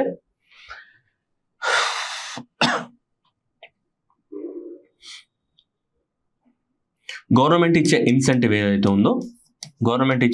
ఇన్సెంటివ్ ఏదైతే ఉందో సో ఈ ఇన్సెంటివ్ అనేది ఇద్దరి మధ్యన షేర్ అవుతుంది. ఎవరి మధ్యన ఎంప్లాయర్ ప్లస్ ఎంప్లాయీ మధ్యన షేర్ అవుతుంది. ఎంప్లాయర్ ప్లస్ ఎంప్లాయీ మధ్యన షేర్ అవుతుంది. ఓకేనా? So employee plus employer 1 year, first year, second year, third year, fourth year, ఇలా 4 సంవత్సరాల పాటు గవర్నమెంట్ అనేది ఏమి ఇస్తామంటే మనకి ఇన్సెంటివ్స్ అనేది ఇవ్వడం అనేది జరుగుతుంది. గవర్నమెంట్ 4 సంవత్సరాల పాటు ఇలా ఇన్సెంటివ్స్ ఇస్తుంది. ఆ ఇన్సెంటివ్స్ అనేది X+Y షేర్ అవుతుంది అనమాట ఇద్దరి మధ్యన. ఎంప్లాయీస్ మధ్యన ఏమవుతుంది, సమ్ పర్సెంటేజ్ అనేది ఏమైతే షేర్ అవుతూ ఉంటుంది అనమాట. ఓకేనా? సో పర్సెంటేజ్ అనేది పర్సెంటేజ్ ఆఫ్ ద ఏంటి శాలరీ, అతనికి ఎంత శాలరీ అయితే ఉందో ఆ శాలరీ అనేది లో మనకి సో ఆ సాలరీస్ లోపల సమ్ పర్సెంటేజ్, సో 16%, 8%, 24% ఇలా ఉంటుంది అనమాట. మనకి 24, 16, 18% ఉంటుంది మామూలుగా. సరే, ఇలా సమ్ పర్సెంటేజ్ అనేది షేర్ అవుతుంది. ఆ పర్సెంటేజ్ ఎంప్లాయీస్ మధ్యన షేర్ అవుతుంది. ఇప్పుడు స్కీమ్ ఏలో కానీ స్కీమ్ బిలో కానీ 1 సంవత్సరం నిండలేదు, 12 నెలలు కూడా జాబ్ చేయలేదు, 1 సంవత్సరం, అప్పుడు ఆటోమేటిక్గా ఆ డబ్బులన్నీ ఆయనకి రావు, ఆ కంపెనీకి వెళ్ళిపోతాయి అనమాట. ఏ స్కీమ్ అయినా సరే, ఒకవేళ జాబ్ ఎవరైతే చేస్తున్నాడో ఆ పర్సన్ కనుక జాబు మధ్యలోనే వదిలేస్తే, 12 నెలలు నిలకుండానే వదిలేస్తే అవి కంపెనీకి వెళ్ళిపోతాయి. ఓకే, ఏ స్కీమ్ అయినా సరే. ఓకే, అది గుర్తుపెట్టుకోండి, కంపెనీకి వెళ్ళిపోతాయి, ఆ పర్సన్కి రావు. ఓకే, ఇది ఈ విధంగా మనకు షేర్ చేస్తారు. ఓకేనా? ఎలిజిబిలిటీ అనేది ఈ విధంగా ఉంది. ఇప్పుడు చూద్దాం మనం. ఇక్కడ చూడండి. సో కండిషన్ ఏంటిది, 50% of the non EPFO employees అన్న రిక్రూట్ చేయాలి, లేదా 25% of the base line of the previous year తోటి కంపేర్ చేస్తే 25% ఆఫ్ ద బేస్ లైన్ అని ఏం చేయాలి, రిక్రూట్ చేయాలి. ఇన్సెంటివ్ ఎలా వస్తుంది అంటే, ఇలా first year 24% of the salary, second year 24% of the salary, and third year అనేది 16% of the salary, and fourth year అనేది 8% ఆఫ్ ద శాలరీ షేర్ అవుతుంది. ఇది ఇద్దరి మధ్యన షేర్ అవుతుంది. ఎవరికి? ఎంప్లాయీస్ మధ్యన షేర్ అవుతుంది అనమాట. ఓకేనా? సో దేనికోసం ఇట్లా చేస్తున్నారంటే, పర్టికులర్గా మనం మ్యానుఫ్యాక్చరింగ్ సెక్టార్ని ఎంకరేజ్ చేయడానికి కోసం, మ్యానుఫ్యాక్చరింగ్ సెక్టార్లో ఎంప్లాయ్మెంట్ని ఎక్కువ మొత్తంలో క్రియేట్ చేయాలని చెప్పేసి పర్టికులర్గా ఈ మ్యానుఫ్యాక్చరింగ్ సెక్టార్ని ఎంకరేజ్ చేయడానికి కోసమే మనం ఈ టైప్ ఆఫ్ తీసుకొచ్చాం అనమాట. ఎందుకంటే దానిలో ఎంప్లాయర్ బెనిఫిట్ అవ్వాలి, ఎంప్లాయీ కూడా బెనిఫిట్ అవ్వాలి. అప్పుడే భారతదేశంలో ఏంటిది, మ్యానుఫ్యాక్చరింగ్ సెక్టార్లో ఎక్కువ మొత్తంలో ఏం పెరుగుతాయి, ఎంప్లాయ్మెంట్ అనేది పెరుగుతుంది, స్కిల్స్ పెరుగుతాయి అని చెప్పేసి గవర్నమెంట్ అనేది ఈ వేలో తీసుకురావడం అనేది జరిగింది. ఓకేనా? సో కాబట్టి ఇక్కడ నీకు 24% అండ్ 24% అండ్ 16% అండ్ 8% ఇలా ఇద్దరి మధ్యన, సో ఎంప్లాయీ అండ్ ఎంప్లాయీస్ మధ్యన ఇంటెన్సివ్ ఏమవుతుంది, షేర్ అవుతుంది. మీరు ఎగ్జామ్లో కన్ఫ్యూజ్ అవుతారని ఇంత మంచి రాసిన ఇక ఎక్స్ప్లెయిన్ చేస్తున్నా, అయినా ఎగ్జామ్లో పోయిగా చుంగ ఇటు వచ్చిన అంటే ఇవ్వడం చేయలేను నేను. Okay, right. నెక్స్ట్ వన్, ఇది స్కీమ్ అనేది ఆల్ సెక్టార్స్కి అప్లికేబుల్ అవుతుంది. కానీ ఎవరికి అప్లికేబుల్ అవుతుంది? ఎంప్లాయర్స్కి అప్లికేబుల్ అవుతుంది. ఎవరికి? ఎంప్లాయర్స్కి అప్లికేబుల్ అవుతుంది. సో ఏమన్నాడు చూడండి, ప్రీవియస్ ఇయర్ ఈపీఎఫ్ఓ ఎంప్లాయీస్ అంటే కండిషన్ ఏంటిదంటే, పోయిన సంవత్సరము తీసుకున్నటువంటి ఎంప్లాయీస్ కన్నా కనీసం అట్లీస్ట్ 2 ఎంప్లాయీస్ అనేది ఎక్కువగా ఉండాలి. ఒకవేళ కంపెనీస్లో లెస్ దాన్ 50 మెంబర్స్ వర్క్ చేస్తూ ఉంటే. ఓకేనా? లేదంటే 5 మెంబర్స్ అయినా ఎక్కువగా ఉండాలి ఇఫ్ ద కంపెనీస్లో 50 మెంబర్స్ కన్నా ఎక్కువగా వర్క్ చేస్తూ ఉంటాయి. దేంతో కంపేర్ చేసినప్పుడు, +2 ఆర్ +5 అనేది దేంతో కంపేర్ చేసినప్పుడు, ప్రీవియస్ ఇయర్తో కంపేర్ చేసినప్పుడు. ప్రీవియస్ ఇయర్లో రిక్రూట్మెంట్ చేసుకున్న దానికన్నా 2 మెంబర్స్ ఎక్కువగా ఉండాలి, లేదా ప్రీవియస్ ఇయర్లో రిక్రూట్మెంట్ చేసుకున్న దానికన్నా 5 మెంబర్స్ ఎక్కువగా. 5 మెంబర్స్ అనేది ఎప్పుడు వస్తుంది? ఒకవేళ ఆ కంపెనీలో 50 మంది కన్నా ఎక్కువగా వర్క్ చేస్తుంటే. 2 మెంబర్స్ అనేది ఎప్పుడు పిక్చర్లోకి వస్తుంది? ఆ కంపెనీలో 50 మంది కన్నా తక్కువగా వర్క్ చేస్తున్నప్పుడు. 50 మంది కన్నా తక్కువగా వర్క్ చేస్తున్నప్పుడు. ఇక్కడ 50 మంది కన్నా ఎక్కువగా వర్క్ చేస్తున్నప్పుడు. ఓకే, సో కాబట్టి అలా వస్తుంది అనమాట. సో ఈ కండిషన్స్ అందుకోసమే అట్లీస్ట్ 2 ఎంప్లాయీస్, ఇక్కడ కూడా ఏంటిది అట్లీస్ట్ 5 ఎంప్లాయీ. ఇక్కడ ఏమైనా రాసా నేను R ఏదో ఒక కండిషన్, అన్ని కండిషన్స్కి అన్ని కంపెనీస్కి ఇదే కండిషన్ సాటిస్ఫై అవ్వాలని లేదు కదా. సో ఇలా రైట్, ఎవరైతే ఈ కండిషన్ సాటిస్ఫై అవుతుందో ఆ కంపెనీకి 2 సంవత్సరాల పాటు నెలకి 300 రూపాయలు ఇవ్వడం జరుగుతుంది. సారీ 3,000 రూపాయలని, సారీ 3,000. ఓకేనా? 3,000. సో ప్రతి ఎంప్లాయీస్కి అంటే ఎంతమంది ఎంప్లాయీని రిక్రూట్ చేసుకుంటే అంతమంది ఎంప్లాయీస్కి, అంతమంది కౌంట్ చేసుకొని 10 మంది రిక్రూట్ చేసుకున్నాను. 10 ఇంటూ 3,000 అంటే 30,000. 30,000 రూపాయలు అనేది మనకి నెలకి యాడ్ చేయడం జరుగుతుంది. ఎవరికి? ఎంప్లాయర్కి యాడ్ చేయడం జరుగుతుంది. ఎంప్లాయీకి కాదు, ఎంప్లాయర్కి యాడ్ జరుగుతుంది. ఓకే, సో అర్థమవుతుందా? ఒకవేళ ఆ కంపెనీ అనేది ఈ స్కీమ్ని బెనిఫిట్ చేసింది అనుకోండి, ఈ స్కీమ్ వర్తించదు అనమాట. అర్థమవుతుందా? ఎందుకంటే ఈ స్కీమ్లో ఆల్రెడీ ఇక్కడ షేరింగ్ వస్తుంది కదా. ఒకవేళ కంపెనీ అనేది ఈ స్కీమ్ని ఆప్ట్ చేసుకుంటే ఈ స్కీమ్ అనేది వర్తించదు, కానీ ఇది ఆప్ట్ చేసుకుంటే ఈ 2 వర్తిస్తాయి ఇందులో. ఎందుకంటే ఇలా ఎంప్లాయర్కి ఏం బెనిఫిట్ రావట్లేదు కదా. సో ఇది వచ్చేది ఎంప్లాయీకి మాత్రమే. కాబట్టి ఇక్కడ ఈ స్కీములో ఉన్నా కానీ ఇది వర్తిస్తుంది. కానీ ఈ స్కీమ్లో ఉంటే ఈ స్కీమ్ వర్తించదు. ఎందుకంటే ఇక్కడ కూడా ఎంప్లాయర్ బెనిఫిట్ అవుతున్నాడు, ఇక్కడ కూడా ఎంప్లాయర్ బెనిఫిట్ అవుతున్నాడు, ఇక్కడ ఎంప్లాయీ కూడా ఉన్నాడు.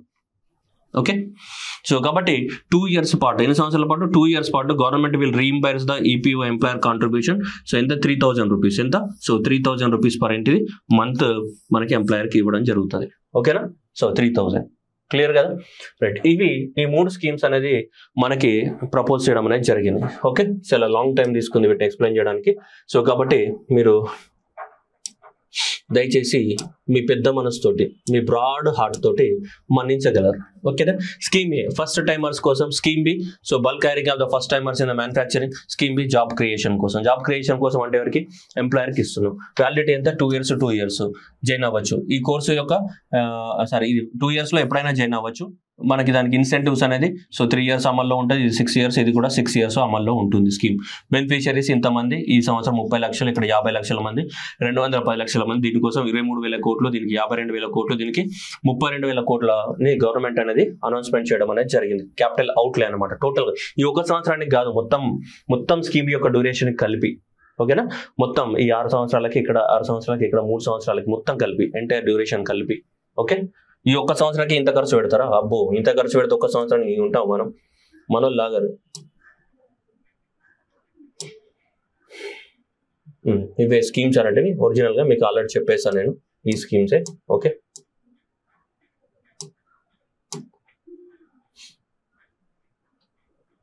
Next one.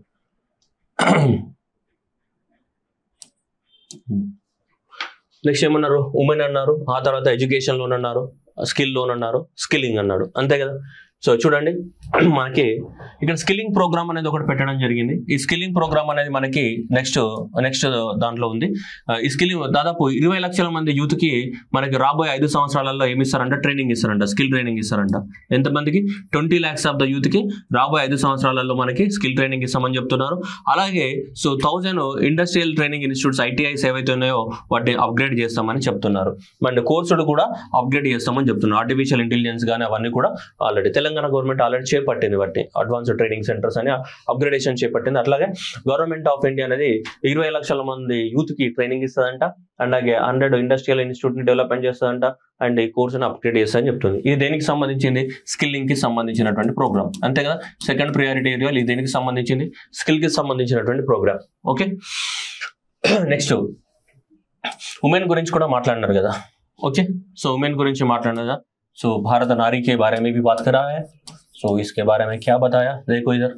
So facilitate the women participation in the workforce through the setting up of the working women hostels in collaboration with the industry and establishing the crunch. So ఒకవేళ పిల్లలు ఉంటే పిల్లలని ఇప్పుడు suppose women జాబ్లో join అయింది అనుకోండి. Women జాబ్లో join అయితే ఆమెకి ఫస్ట్ ఉండడానికి కోసం కష్టం అవుతుంది. సో కాబట్టి హాస్టల్స్, ఉమెన్కి సపరేట్ హాస్టల్స్ కానీ, అలాగే నెక్స్ట్ ఏంటిదంటే ఒకవేళ పిల్లలు ఉన్న ఉమెన్ అయితే వాళ్ళకి ఊయలలు, క్రెంచెస్ అంటాం కదా మనకి, చిన్నపిల్లలు ఆడుకోవడానికి, వాళ్ళని చూసుకోవడానికి క్రెంచెస్, ఈ రెండింటిని కూడా ఎస్టాబ్లిష్మెంట్ చేస్తాము ఉమెన్ని ఎక్కువ మొత్తంలో ఎంకరేజ్ చేయడానికి కోసం. ఎందుకు? జాబ్లో పార్టిసిపేట్ చేయడానికి కోసం, దేంట్లో జాబ్లో పార్టిసిపేట్ చేయడానికి కోసం. అందుకోసమే వర్కింగ్ ఉమెన్ హాస్టల్స్ని కానీ ఇవన్నీ పెడతాయి. ఎవరితోటి? ఏ ఇండస్ట్రీస్ అయితే పనిచేస్తున్నారో ఆ ఇండస్ట్రీస్ తోటి. అంటే సపోజ్ ఇప్పుడు టీసీఎస్ ఉంది అనుకో, టీసీఎస్ సపరేట్గా ఏం చేస్తుంది? మనకి హాస్టల్స్ పెడుతుంది అనమాట ఉమెన్ కోసం. ఆ కంపెనీ అనేది వాళ్ళ శాలరీకి కట్ చేసుకోవడము ఏదో ఒకటి చేస్తూ ఉంటుంది. అట్లాంటిది మంచి మెథడే. Okay, we can encourage it. Next one, loans up to the skill loans అనమాట. ఇదేంటి మనకి? Skill loans. ఓకేనా? Skill loans up to the 7.5 lakhs with guarantee from the government will be provided and expected to help the 25,000 student every year. Skills కి సంబంధించి so దాదాపు 7.5 లక్షల వరకు మనకి లోన్ ప్రొవైడ్ చేస్తుందంట స్కిల్స్ ని డెవలప్మెంట్ చేసుకోవడానికి కోసం. దాని ద్వారా మనకి ఒక సంవత్సరానికి దాదాపు 25,000 మంది స్టూడెంట్స్ కి బెనిఫిట్ అవుతుందని చెప్తున్నారు. నెక్స్ట్ థర్డ్ వచ్చేసి education loans. Education financial support for the 10 lakh student, 10 lakhs up to 10 lakhs for the higher education in the domestic institution. Foreign లో చదువుకోవడానికి కాదు, ఇండియాలో చదువుకోవడానికి. సో 10 లక్షల రూపాయల వరకు మనకి గవర్నమెంట్ అనేది సహాయం చేస్తుంది. సో దేని ద్వారా? సో డొమెస్టిక్ ఎడ్యుకేషన్ ఇన్స్టిట్యూషన్స్ వీళ్ళకి దాదాపు డైరెక్ట్ ఒక ఓచర్ ఇస్తారన్నమాట. అలా ఒక సంవత్సరానికి ఎంత? 1 లక్ష మంది స్టూడెంట్స్ కి మనకి హెల్ప్ చేయడానికి గవర్నమెంట్ అనేది పూనుకుంది. అండ్ దాంతో ఎంత ఇంట్రెస్ట్ మనకి? సో 3% ఇంట్రెస్ట్ అనేది గవర్నమెంట్ అనేది సబ్సిడీ ఇస్తుంది. ఇవన్నీ ఫ్రీగా ఇచ్చేటే కావు లోన్స్ ఇవన్నీ కూడా. సో ఇవన్నీ ఫ్రీ ఇచ్చేది కాదు, ఇది కూడా లోనే. అండ్ ఇది కూడా లోనే మనం కట్టుకోవాలి మనం అంతే. గవర్నమెంట్ ఏం చేస్తుంది దానికి కొంచెం బెనిఫిట్ యాడ్ చేస్తుంది, ఏంటి ఇంట్రెస్ట్ రేట్ సబ్వెన్షన్ ఇస్తుంది అంతే. ఇక్కడ కూడా మనం చదువుకోవడానికి ఐఐటీలో చదువుకోవడానికి ఎన్ఐటీలో చదువుకోవడానికి గవర్నమెంట్ ఎంత ఇస్తుంది, 10 లక్షల లోన్ ఇస్తుంది. ఆ లోన్ మీద 3% నీకు డిస్కౌంట్ ఇస్తుంది, దేని మీద ఇంట్రెస్ట్ రేట్ డిస్కౌంట్ ఇస్తుంది. అట్లా ఒక సంవత్సరానికి ఎంతమందికి 1,00,000 మందికి ఇవ్వాలని అనుకుంటుంది 10 లక్షల రూపాయల లోన్స్. అట్లా ఇక్కడ స్కిల్ డెవలప్మెంట్ ఎంత 7.5 లక్షల మందికి మనకి ఒక సంవత్సరానికి ఎంత 25,000 మందికి ఒక సంవత్సరానికి ఎంత 25,000 మందికి ఇవ్వాలని గవర్నమెంట్ అనేది ఏం చేసింది మనకి టార్గెట్ గా పెట్టుకోవడం అనేది జరిగింది. క్లియర్?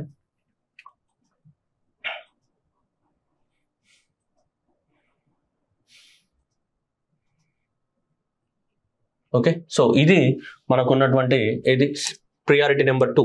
సో ప్రియారిటీ నెంబర్ 2 కింద సో ఎంప్లాయ్మెంట్ లింక్డ్ ఇన్సెంటివ్ కానీ పార్టిసిపేషన్ ద వర్క్ ఫోర్స్ కానీ ఇక్కడ హాస్టల్స్ అవి పెడతామని చెప్తున్నారు. ఇక్కడ 20 లక్షల మంది యూత్కి ఏమి ఇస్తాం, ట్రైనింగ్ ఇస్తామని చెప్తున్నారు. అండ్ ఇక్కడ తీసుకుంటే మనకి 7.5 lakh రూపీస్ లోన్స్ ఇస్తాము దాదాపు 25,000 మందికి. ఇక్కడ కూడా 10 లక్షల మందికి లోన్స్ ఇస్తాం, దాదాపు ఎంతమందికి 1,00,000 మందికి లోన్స్ ఇస్తామని చెప్తుంది గవర్నమెంట్ అనేది. So clear?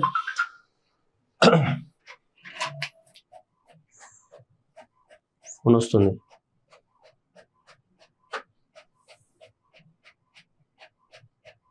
Right, next priority number 3.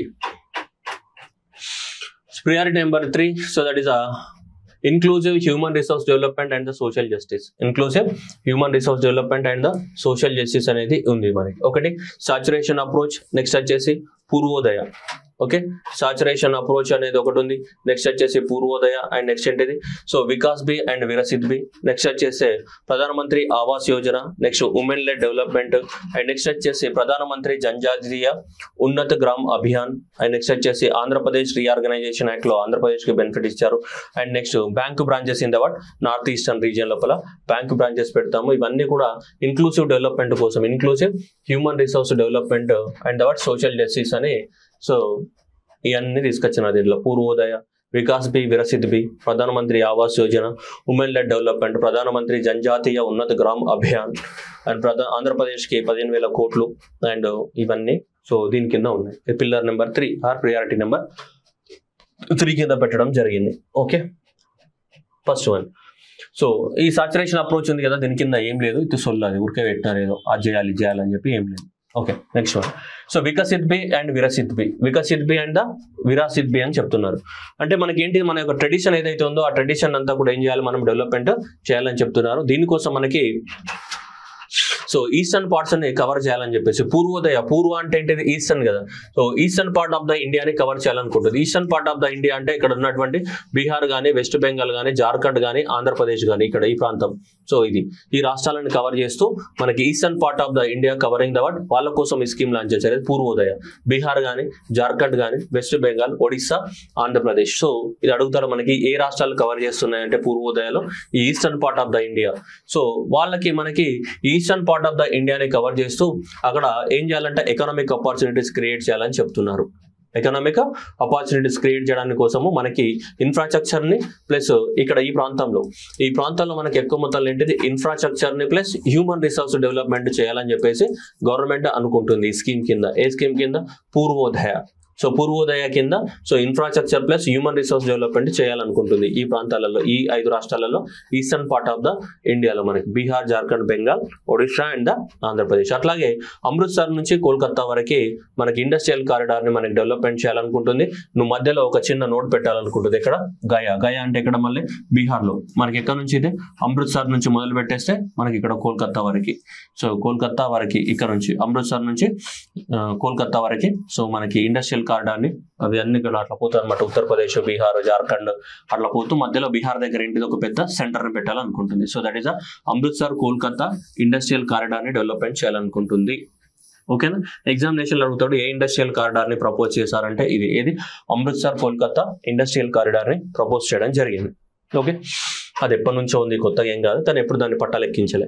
Next allocation of the word more than 3 lakh crores for the settlement of the women and for the schemes benefiting the word women and the girls. మొత్తం దాదాపు 3 లక్షల కోట్లు అనేవి కేటాయించడం జరిగింది. Girls కి, women కి సంబంధించిన చాలా స్కీమ్స్ ఉన్నాయి కదా, ఆల్రెడీ గవర్నమెంట్ ఏవైతే స్కీమ్స్ ఇంప్లిమెంట్ చేస్తుందో వాటి కోసం. నెక్స్ట్ ప్రధానమంత్రి జనజాతీయ ఉన్నత గ్రామ్ అభియాన్, ఇది ఎవరికైతే ట్రైబల్ పీపుల్ కి, ట్రైబల్ ఏరియాస్ లోపల అండ్ ట్రైబల్ ఏరియాస్ లోపల పర్టికులర్ ఇక్కడ గ్రామాలలో ఏంటిది అక్కడ మనకి వాళ్ళ యొక్క ఏంటిది వాటర్ ఫెసిలిటీస్ కానీ, డ్రింకింగ్ ఫెసిలిటీ కానీ, శానిటేషన్ ఫెసిలిటీస్ కానీ ఇవన్నీ ప్రొవైడ్ చేయాలి. అలా దాదాపు 63 విలేజెస్లలో ఎంత 63,000 విలేజెస్లలో దాదాపు 5 కోట్ల మంది బెనిఫిట్ అవుతున్నారంట. 5 కోట్ల మంది బెనిఫిట్ అవుతున్నారంట. ఎంత 63,000 విలేజెస్. ఏదైతే 63,000 విలేజెస్ ఏవైతే ఉన్నాయో ఈ 63,000 విలేజెస్ లో దాదాపు ఎంతమంది 5 కోట్ల మంది 5 కోట్ల మంది బెనిఫిట్ అవ్వడానికి కోసం దీన్ని లాంచ్ చేశారు అనమాట. ఇది ప్రధానమంత్రి జనజాతీయ ఉన్నత Gram Abhiyan. Pradhanmantri Janjatiya Unnat Gram Abhiyan. Next more than 100 branches of the IPBP, India post payment bank అనేది మనకి నార్త్ ఈస్టర్న్ పార్ట్ లో పెట్టాలనుకుంటున్నారు. దాదాపు ఎంత 100 బ్రాంచెస్ కి పైగా మనకి పెట్టాలనుకుంటున్నారు. సో ఆంధ్రప్రదేశ్ విడిపోయినప్పుడు మనకి ఏ చట్టం ప్రకారం విడిపోయింది? ఆంధ్రప్రదేశ్ తెలంగాణ రాష్ట్రాలు. సో ఆంధ్రప్రదేశ్ రీఆర్గనైజేషన్ యాక్ట్ 2014 ప్రకారం విడిపోయింది. సో ఈ 2014 ప్రకారం ఆంధ్రప్రదేశ్ కి క్యాపిటల్ సిటీ కట్టుకోవడానికి కోసం కానీ, పోలవరం కట్టుకోవడానికి ఇస్తానని గవర్నమెంట్ ఆఫ్ ఇండియా ప్రామిస్ చేసింది. సో దాంట్లో భాగంగానే మనకి ఇప్పుడు 15,000 కోట్లని కేటాయించడం జరిగింది పోలవరం ఇరిగేషన్ ప్రాజెక్ట్ కంప్లీట్ చేసుకోవడానికి కానీ. అండ్ నెక్స్ట్ అక్కడ ఇండస్ట్రియల్ కారిడార్స్ డెవలప్మెంట్ చేయడానికి కూడా సాయం చేస్తా అని చెప్పింది. 2 ఇండస్ట్రియల్ కారిడార్స్, ఒకటి మనకి ఇది విశాఖపట్నం చెన్నై ఇండస్ట్రియల్ కారిడార్ ఏదైతే ఆల్రెడీ వర్కింగ్ లో ఉందో దాంట్లో మనకి కొప్పర్తి దగ్గర ఒక ఇండస్ట్రియల్ సెంటర్ ని డెవలప్మెంట్ చేసుకోవడానికి. Next Hyderabad Bengaluru industrial corridor లో మనకి ఓర్వకల్, మన కర్నూలు దగ్గర ఉన్న ఓర్వకల్ దగ్గర సో ఇవేంటి మనకి ఈ ఇండస్ట్రియల్ సెంటర్స్ ని డెవలప్మెంట్ చేసుకోవడానికి, పోలవరం ప్రాజెక్ట్ కట్టుకోవడానికి అండ్ అమరావతి క్యాపిటల్ సిటీ నిర్మించుకోవడానికి అన్నిట్లో కలిపి దాదాపు 15,000 కోట్లని ఆంధ్రప్రదేశ్ కి మనకి ఇవ్వడం జరిగింది. సో ఎందుకు ఇచ్చారంటే ఈ చట్టంలో పెట్టారు కాబట్టి ఆంధ్రప్రదేశ్ స్టేట్ రీఆర్గనైజేషన్ యాక్ట్ లో దానికి ఇచ్చారు మరి.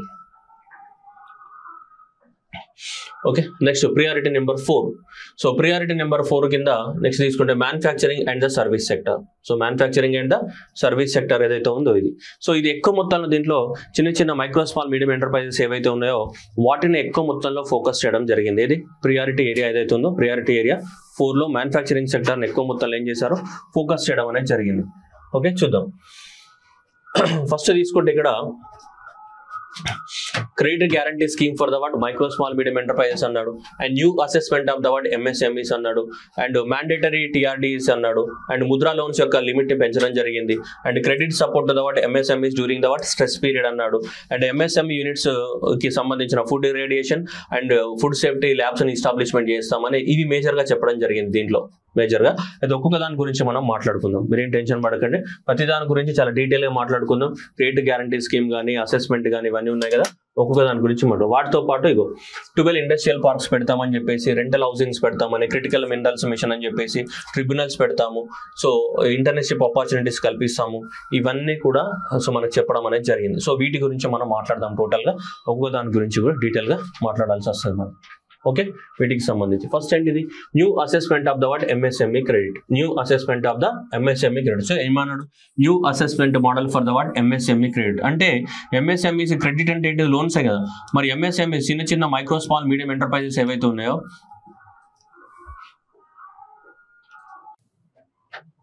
రైట్. నెక్స్ట్ ఏంటి మనకి న్యూ అసెస్మెంట్ ఎంఎస్ఎంఈ మోడల్. అంటే ఇప్పటివరకే మనకి కరెక్ట్ గా ఒక ఎంఎస్ఎంఈ అనే దాని యొక్క పర్ఫార్మెన్స్ ఎట్లుంది, ఏం చేస్తుంది అది మనకి ఇంటర్నల్ గా చేస్తున్నారు తప్ప ఒక పర్టికులర్ గైడ్ లైన్ సైన్స్ లేవు.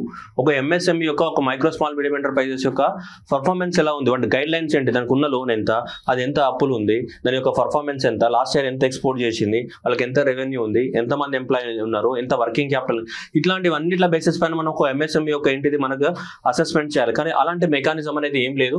అందువల్ల ఒక కొత్త న్యూ క్రెడిట్ అసెస్మెంట్ అనేది చేయాలి. ఒక అసెస్మెంట్ చేస్తేనే అప్పుడు వాళ్ళకి లోన్స్ వస్తాయి. అది కూడా సో డిజిటల్ మెకానిజమ్స్ ఉపయోగించి అసెస్మెంట్ చేయాలి, లేకపోతే వాళ్ళకి ఇబ్బంది అవుతుందని చెప్పేసి మనకి గవర్నమెంట్ అనేది డిసైడ్ అయింది. ఇప్పటివరకు అంతా కూడా ఎక్స్టర్నల్ అసెస్మెంట్ మీద డిపెండ్ అవ్వడం జరిగింది.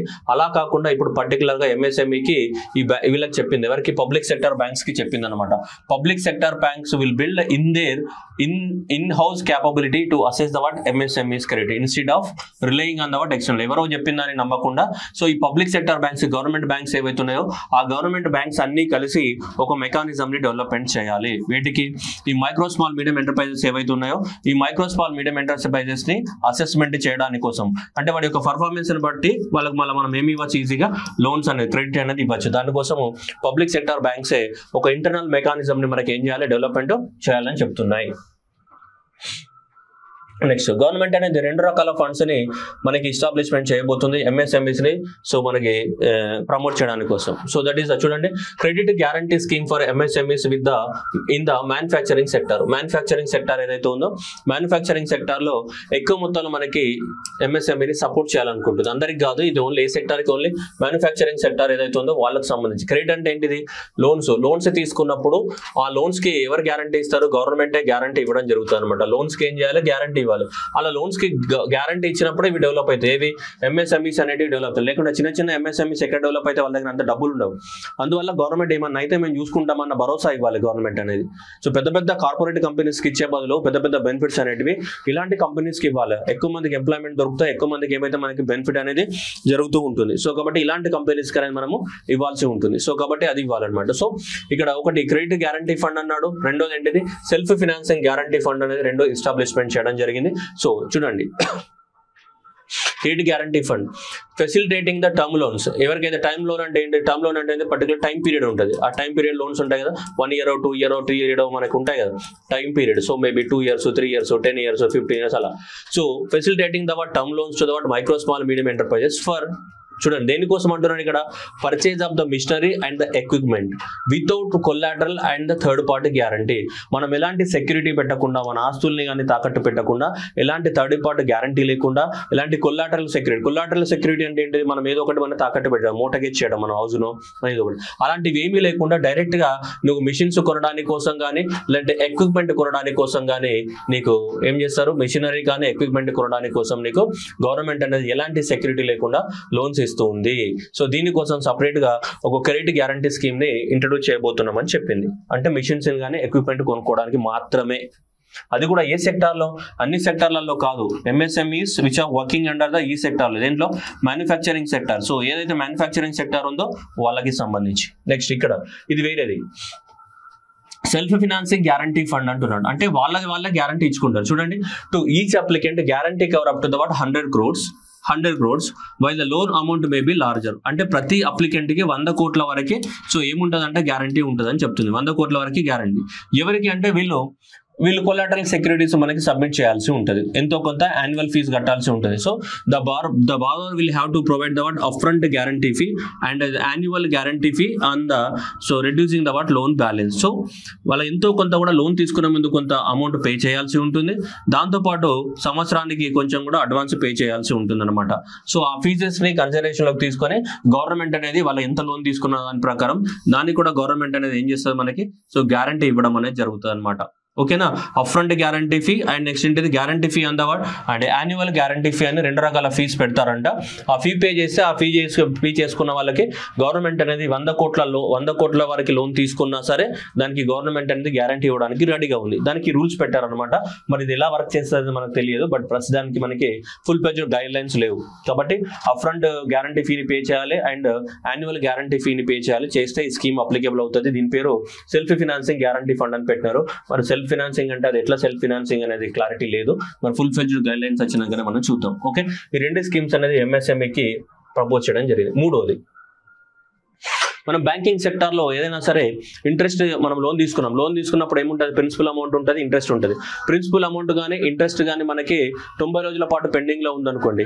90 రోజుల పాటు పెండింగ్ లో ఉంటే అంటే కట్టలేవు, నువ్వు ప్రిన్సిపల్ అమౌంట్ కట్టలేవు, ఇంట్రెస్ట్ కట్టలేవు, అంటే 3 నెలలు గడిచిపోయింది. 90 రోజులు 91వ రోజు నుంచి దాన్ని ఏమంటాం మనం, మొండి బకాయి అని డిక్లేర్ చేస్తారు. అంటే నాన్ పర్ఫార్మింగ్ అసెట్స్ అని డిక్లేర్ చేస్తాయి బ్యాంక్స్. అంటే ఆ బ్యాంక్స్ అనేటివి దాని మీద ఫోకస్ చేస్తాయి ఎక్కువ మొత్తంలో. అంటే నాన్ పర్ఫార్మింగ్ అసెట్స్ అంటే దానివల్ల బ్యాంక్కి ఎలాంటి ఉపయోగం లేదు.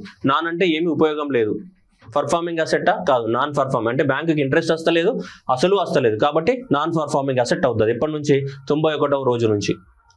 3 నెలల పాటు చూస్తారు 90. కాకపోతే ఆ జర్నీ అనేది కొనసాగుతుంది. ఎలా జర్నీ కొనసాగుతుంది అంటే ఇమ్మీడియట్ గా దాన్ని నాన్ పర్ఫార్మింగ్ అసెట్ గా డిక్లేర్ చేయరు. జనరల్ గా నాన్ పర్ఫార్మింగ్ అసెట్ డిక్లేర్ చేయాలంటే లోన్ అనేది పెండింగ్ లో ఉండాలి. ఎన్ని రోజుల పాటు? 90 రోజుల పాటు పెండింగ్ లో ఉంటే దాన్ని నాన్ పర్ఫార్మింగ్ అసెట్ అని చెప్తుంటారు. 91వ రోజు నుంచి, సో 91వ రోజు నుంచి 91st డే నుంచి we will declare that as what non performing asset అని చెప్తాం. ఎప్పటి నుంచి? 91వ రోజు నుంచి. కానీ దానికన్నా ముందు వాటిని ఏమంటామంటే స్పెషల్ మెన్షన్స్ అకౌంట్ అంటాం. ఏమంటాం? Special mention account SMA. So SMA 0 అంటే దాని అర్థం ఏంటిదంటే మనకి సో 30 రోజుల నుంచి లోన్స్ కట్టట్లేదు, గత 30 డ్యూ ఉంది ఇది. ఎన్ని రోజుల నుంచి? లాస్ట్ 30 డేస్ నుంచి. దాన్ని SMA 0 అకౌంట్ అని చెప్తాం. నెక్స్ట్ స్పెషల్ మెన్షన్ అకౌంట్ 1 అంటే దాదాపు 31 నుంచి 60 రోజుల నుంచి చూస్తున్నాము, అయినా సరే ఎవరు లోన్ కట్టట్లేదు. నెక్స్ట్ SMA 2 అండ్ 61 నుంచి 90 రోజుల పాటు లోన్ ఏముంది? డ్యూ ఉంది మనకి. అప్పుడు SMA 2. ఈ SMA 2 స్టేజ్ దాటిన తర్వాత అప్పుడు దాన్ని చెక్ చేసి అప్పుడు దాన్ని ఏమని డిక్లేర్ చేస్తారు? NPA అని డిక్లేర్ చేస్తారు. ఈ స్టేజ్లు దాటాలి. SMA 0 అండ్ 30 డేస్ నుంచి, అండ్ నెక్స్ట్ వచ్చేసి 31 నుంచి 60 డేస్ కానీ, అండ్ నెక్స్ట్ వచ్చేసి 61 నుంచి ఏంటి మనకి 90 డేస్ కానీ ఇలా చెక్ చేస్తారనమాట. ఈ డేస్ చెక్ చేసి నెక్స్ట్ 90 రోజులు దాటితే మనకి అప్పుడు దాన్ని మనకి నాన్ పర్ఫార్మింగ్ అసెట్స్ గా డిక్లేర్ చేస్తారు. ఓకేనా? రైట్. నాన్ పర్ఫార్మింగ్ అసెట్స్ గా డిక్లేర్ చేశారంటే ఇంకా వాళ్ళు బ్యాంక్ దగ్గరికి అంటే ఆ కంపెనీ దగ్గరికి వెళ్ళి వసూలు చేస్తూ ఉంటారు బ్యాంక్స్ అంటే. ఇది క్లాసిఫికేషన్ జనరల్ గా. కానీ మనకి బడ్జెట్ లో ఏం చెప్పారు చూడండి. Credit support to the MSMEs during the stress period. What is mean by stress period? Stress period అంటే ఇది అనమాట. ఏది SMA 0 పీరియడ్ కానీ, SMA 1 పీరియడ్ కానీ, SMA 2 అని కానీ ఇదంతా కూడా స్ట్రెస్ పీరియడ్. వాళ్ళ స్ట్రెస్ అంటే వాళ్ళకి లాభాలు రావట్లేదు, లేదంటే ఏదో ప్రాబ్లంలో ఉన్నారు కాబట్టి వాళ్ళు లోన్ కట్టట్లేదు. ఒక లోన్ కట్టకపోతే కొద్ది రోజుల తర్వాత ఏమవుతుంది? NPAగా మారిపోతాయి. NPAగా మారిపోతే కంపెనీ యొక్క క్రెడిబిలిటీ మొత్తం ఏమవుతుంది? పడిపోతే తర్వాత ఫ్యూచర్లో ఎవడో లోన్ ఇవ్వడు. కాబట్టి దీని నుంచి వాటిని ఏం చేయాలి? రక్షించాలంటే ఏం చెప్పారంటే వీళ్ళు NPA కన్వర్ట్ కాకముందే అంటే 90 రోజుల కన్నా ముందే వాళ్ళకి ఏదో రకంగా మేము సేవ్ చేయడానికి కోసం ఒక స్కీమ్ తీసుకొస్తామని చెప్తాం. ఎందుకంటే ప్రతిసారి వాళ్ళకి నష్టపోతారని లేదు, కొన్నిసార్లు కరోనా లాంటివి వచ్చి కూడా ఇబ్బందులు జరగవచ్చు. సో అందువల్ల ప్రతిసారి అట్లా జరుగుతుందన్న రూల్ ఉండదు కాబట్టి ఎంతో కొంత మనకు. అందుకనే గవర్నమెంట్ ఏం చేసిందంటే I'm happy to announce that mechanism, కొత్త mechanism facilitating the continuation of the bank credit to the MSMEs during their stress period, while that special mention account stays for the reasons beyond their control. MSMEs need ఒకవేళ ఈ special mention account time period లో ఉన్న company, ఆ company అనేది ఈ కేటగిరీలో ఉన్నా, ఈ కేటగిరీలో ఉన్నా, ఈ కేటగిరీలో ఉన్నా, సో గవర్నమెంట్ అనేది లోన్స్ ఇస్తుందంట. ఎప్పుడు లోన్స్ ఇస్తుంది? ఎందుకు ఈ కంపెనీ అనేది ఇలా ఉందనేది అసెస్మెంట్ చేస్తుంది.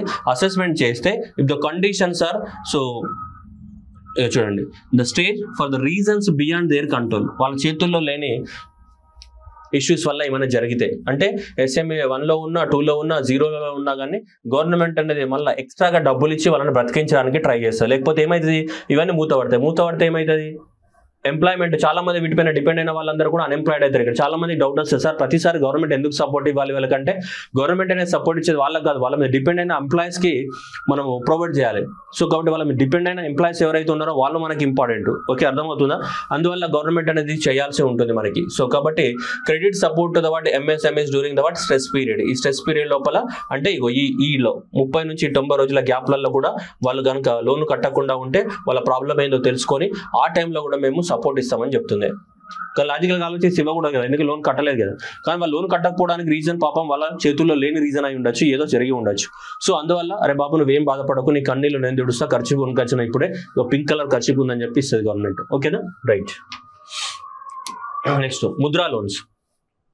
మీ అందరికి తెలుసు Mudra bank micro units development and refinance agency అనేది మనకి ఏప్రిల్ 2015లో మనకి పెట్టడం జరిగింది. ఇది చిన్న చిన్న బ్యాంక్స్ కి లోన్ ఇస్తుంది. 3 రకాల లోన్స్ ఉంటాయి, మీ అందరికి తెలుసు. శిశు, కిషోర, తరుణ అనే లోన్స్ ఇస్తుంది. ఇది సో శిశు లోన్ అంటే 50,000 వరకు, చిన్న పిల్లోడు కాబట్టి సిసి3 గాడు కాబట్టి 50,000 వరకు శిశు లోన్ కింద. అండ్ కిషోర లోన్ కింద ఎంత ఇస్తుంది? 50,000 నుంచి 5 లక్షల రూపాయల వరకు లోన్స్ ఇస్తుంది ముద్రా బ్యాంక్ అనేది. సో అండ్ నెక్స్ట్ తరుణ కేటగిరీ కింద ఎంత ఇస్తుంది? 5 లక్షల నుంచి 10 లక్షల వరకు లోన్స్ ఇస్తుంది. ఎవరికి? ఇవన్నీ కూడా ముద్ర అంటేనే ఇది కదా, micro units developments refinance agency కదా. ముద్ర అంటేనే ఇది అనమాట మనకి. ఏంటిది? మైక్రో యూనిట్స్ డెవలప్మెంట్ కదా. ముద్ర అంటే micro units development and next ఏంటిది మనకి? Refinance agency. Micro units development and the refinance agency. Okay, so కాబట్టి మనకి మైక్రో యూనిట్స్ కిందనే మనకి ఏం చేస్తుంది, డెవలప్మెంట్ చేస్తుంది. సో మైక్రో యూనిట్స్ డెవలప్మెంట్ శిశు, కిషోర, తరుణ. ఓకే, అయితే గవర్నమెంట్ ఏం చేసింది, ఇప్పుడు తరుణాది 10 lakhs వరకు ఉంది కదా, ఇవి మిగతా అలానే కంటిన్యూ అవుతాయి. శిశుది 50,000 వరకే, కిషోరది 5 lakhs వరకే కంటిన్యూ అవుతాయి. కానీ ఇప్పుడు గవర్నమెంట్ ఏం చేసిందంటే తరుణ లోన్ని 20 lakhs పెంచింది. ఒక్క కేటగిరీని మారుస్తుంది మనకి. సో ఈ ఒక్క కేటగిరీని 10 lakhs నుంచి ఇప్పుడు ఎంతకి, సో ఈ తరుణ కేటగిరీ లోన్స్ ఎంతకి, 20 lakhs వరకు మారుస్తాయి. మిగతా అనేది యాజ్ యూజువల్ గా అలానే కంటిన్యూ అవుతుంది.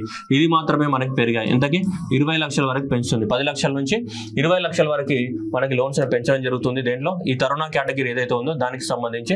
So 10 lakhs for those entrepreneurs who have availed successfully repaid their previous loans under the Tarun category. Tarun category కింద సో ఎవరైతే అంతకుముందు లోన్స్ తీసుకున్నారో, లోన్స్ తీసుకొని ఎవరైతే మనకి పే చేసి ఉన్నారో వాళ్ళకి 20 lakhs వరకు ఇప్పుడు బ్యాంక్స్ అనేటివి 20 lakhs వరకు ఇవ్వడానికి ఛాన్సెస్ ఉన్నాయి. అంటే తరుణ కేటగిరీ యొక్క మనం పెంచడం జరిగింది. Next one, SIDBI small industries development bank of India, లక్నోలో ఉంటుంది హెడ్ క్వార్టర్. మీ అందరికి తెలుసు దీని హెడ్ క్వార్టర్ ఎక్కడ ఉంటుంది, లక్నో. సో ఇది కూడా సిడ్బీ అనేది ఏంటి, small industries development bank of ఇండియానే కదా. సో ఇది ఎవరికి లోన్ ఇస్తుంది, మనకి చిన్న చిన్న వీటికి కదా లోన్స్ ఇచ్చేది, MSMEs కి లోన్స్ ఇస్తుంది కదా. ముద్రా బ్యాంక్ కూడా వాటికే లోన్స్ ఇస్తుంది, సిడ్బీ బ్యాంక్ కూడా వాటికే లోన్స్ ఇస్తుంది. వీటికి మైక్రో స్మాల్ మీడియం ఎంటర్ప్రైజెస్ ఏవైతున్నాయో వాటికే లోన్స్ ఇస్తుంది. సో అందువలన మనకి ఇప్పుడు వాటికే లోన్స్ ఇస్తుంది కాబట్టి సో మనకి ఇక్కడ తీసుకుంటే సిడ్బీ అనేది రాబోయే 3 సంవత్సరాలలో మనకి ఇంకా కొన్ని బ్రాంచెస్ ని ఓపెన్ చేస్తా అని చెప్తుంది, 24 బ్రాంచెస్ ని. సో 24 బ్రాంచెస్ ని ఈ సంవత్సరంలో ఓపెన్ చేస్తా అని చెప్పేసి నెక్స్ట్ రాబోయే సంవత్సరాలలో ఇంకా చాలా ఎక్కువ మొత్తంలో కొత్త బ్రాంచెస్ ఓపెన్ చేస్తా అని చెప్తుంది మనకి. సో అంటే ఇప్పుడు దాదాపు 168 బ్రాంచెస్ ఉన్నాయి. నెక్స్ట్ రాబోయే 3 సంవత్సరాలు కనుక తీసుకుంటే మనకి దాదాపు అవన్నీ కూడా 242 బ్రాంచెస్ అవ్వబోతున్నాయి మనకి. సో ఇప్పుడు ఈ ప్రజెంట్ కాంటెక్స్ట్ లో, ఈ ప్రజెంట్ ఫైనాన్షియల్ ఇయర్ లో సిడ్బీ అనేది దాదాపు సో 24 కొత్త బ్రాంచెస్ ని ఓపెన్ చేయబోతుంది. సో ఇలా బ్రాంచెస్ ఎక్కువ మొత్తంలో ఓపెన్ అయినప్పుడు ఆటోమేటిక్ గా MSMEs కి ఏమైతే ఎక్కువ మొత్తంలో సో లోన్స్ అనేది అందుబాటులోకి రావడం జరుగుతుంది.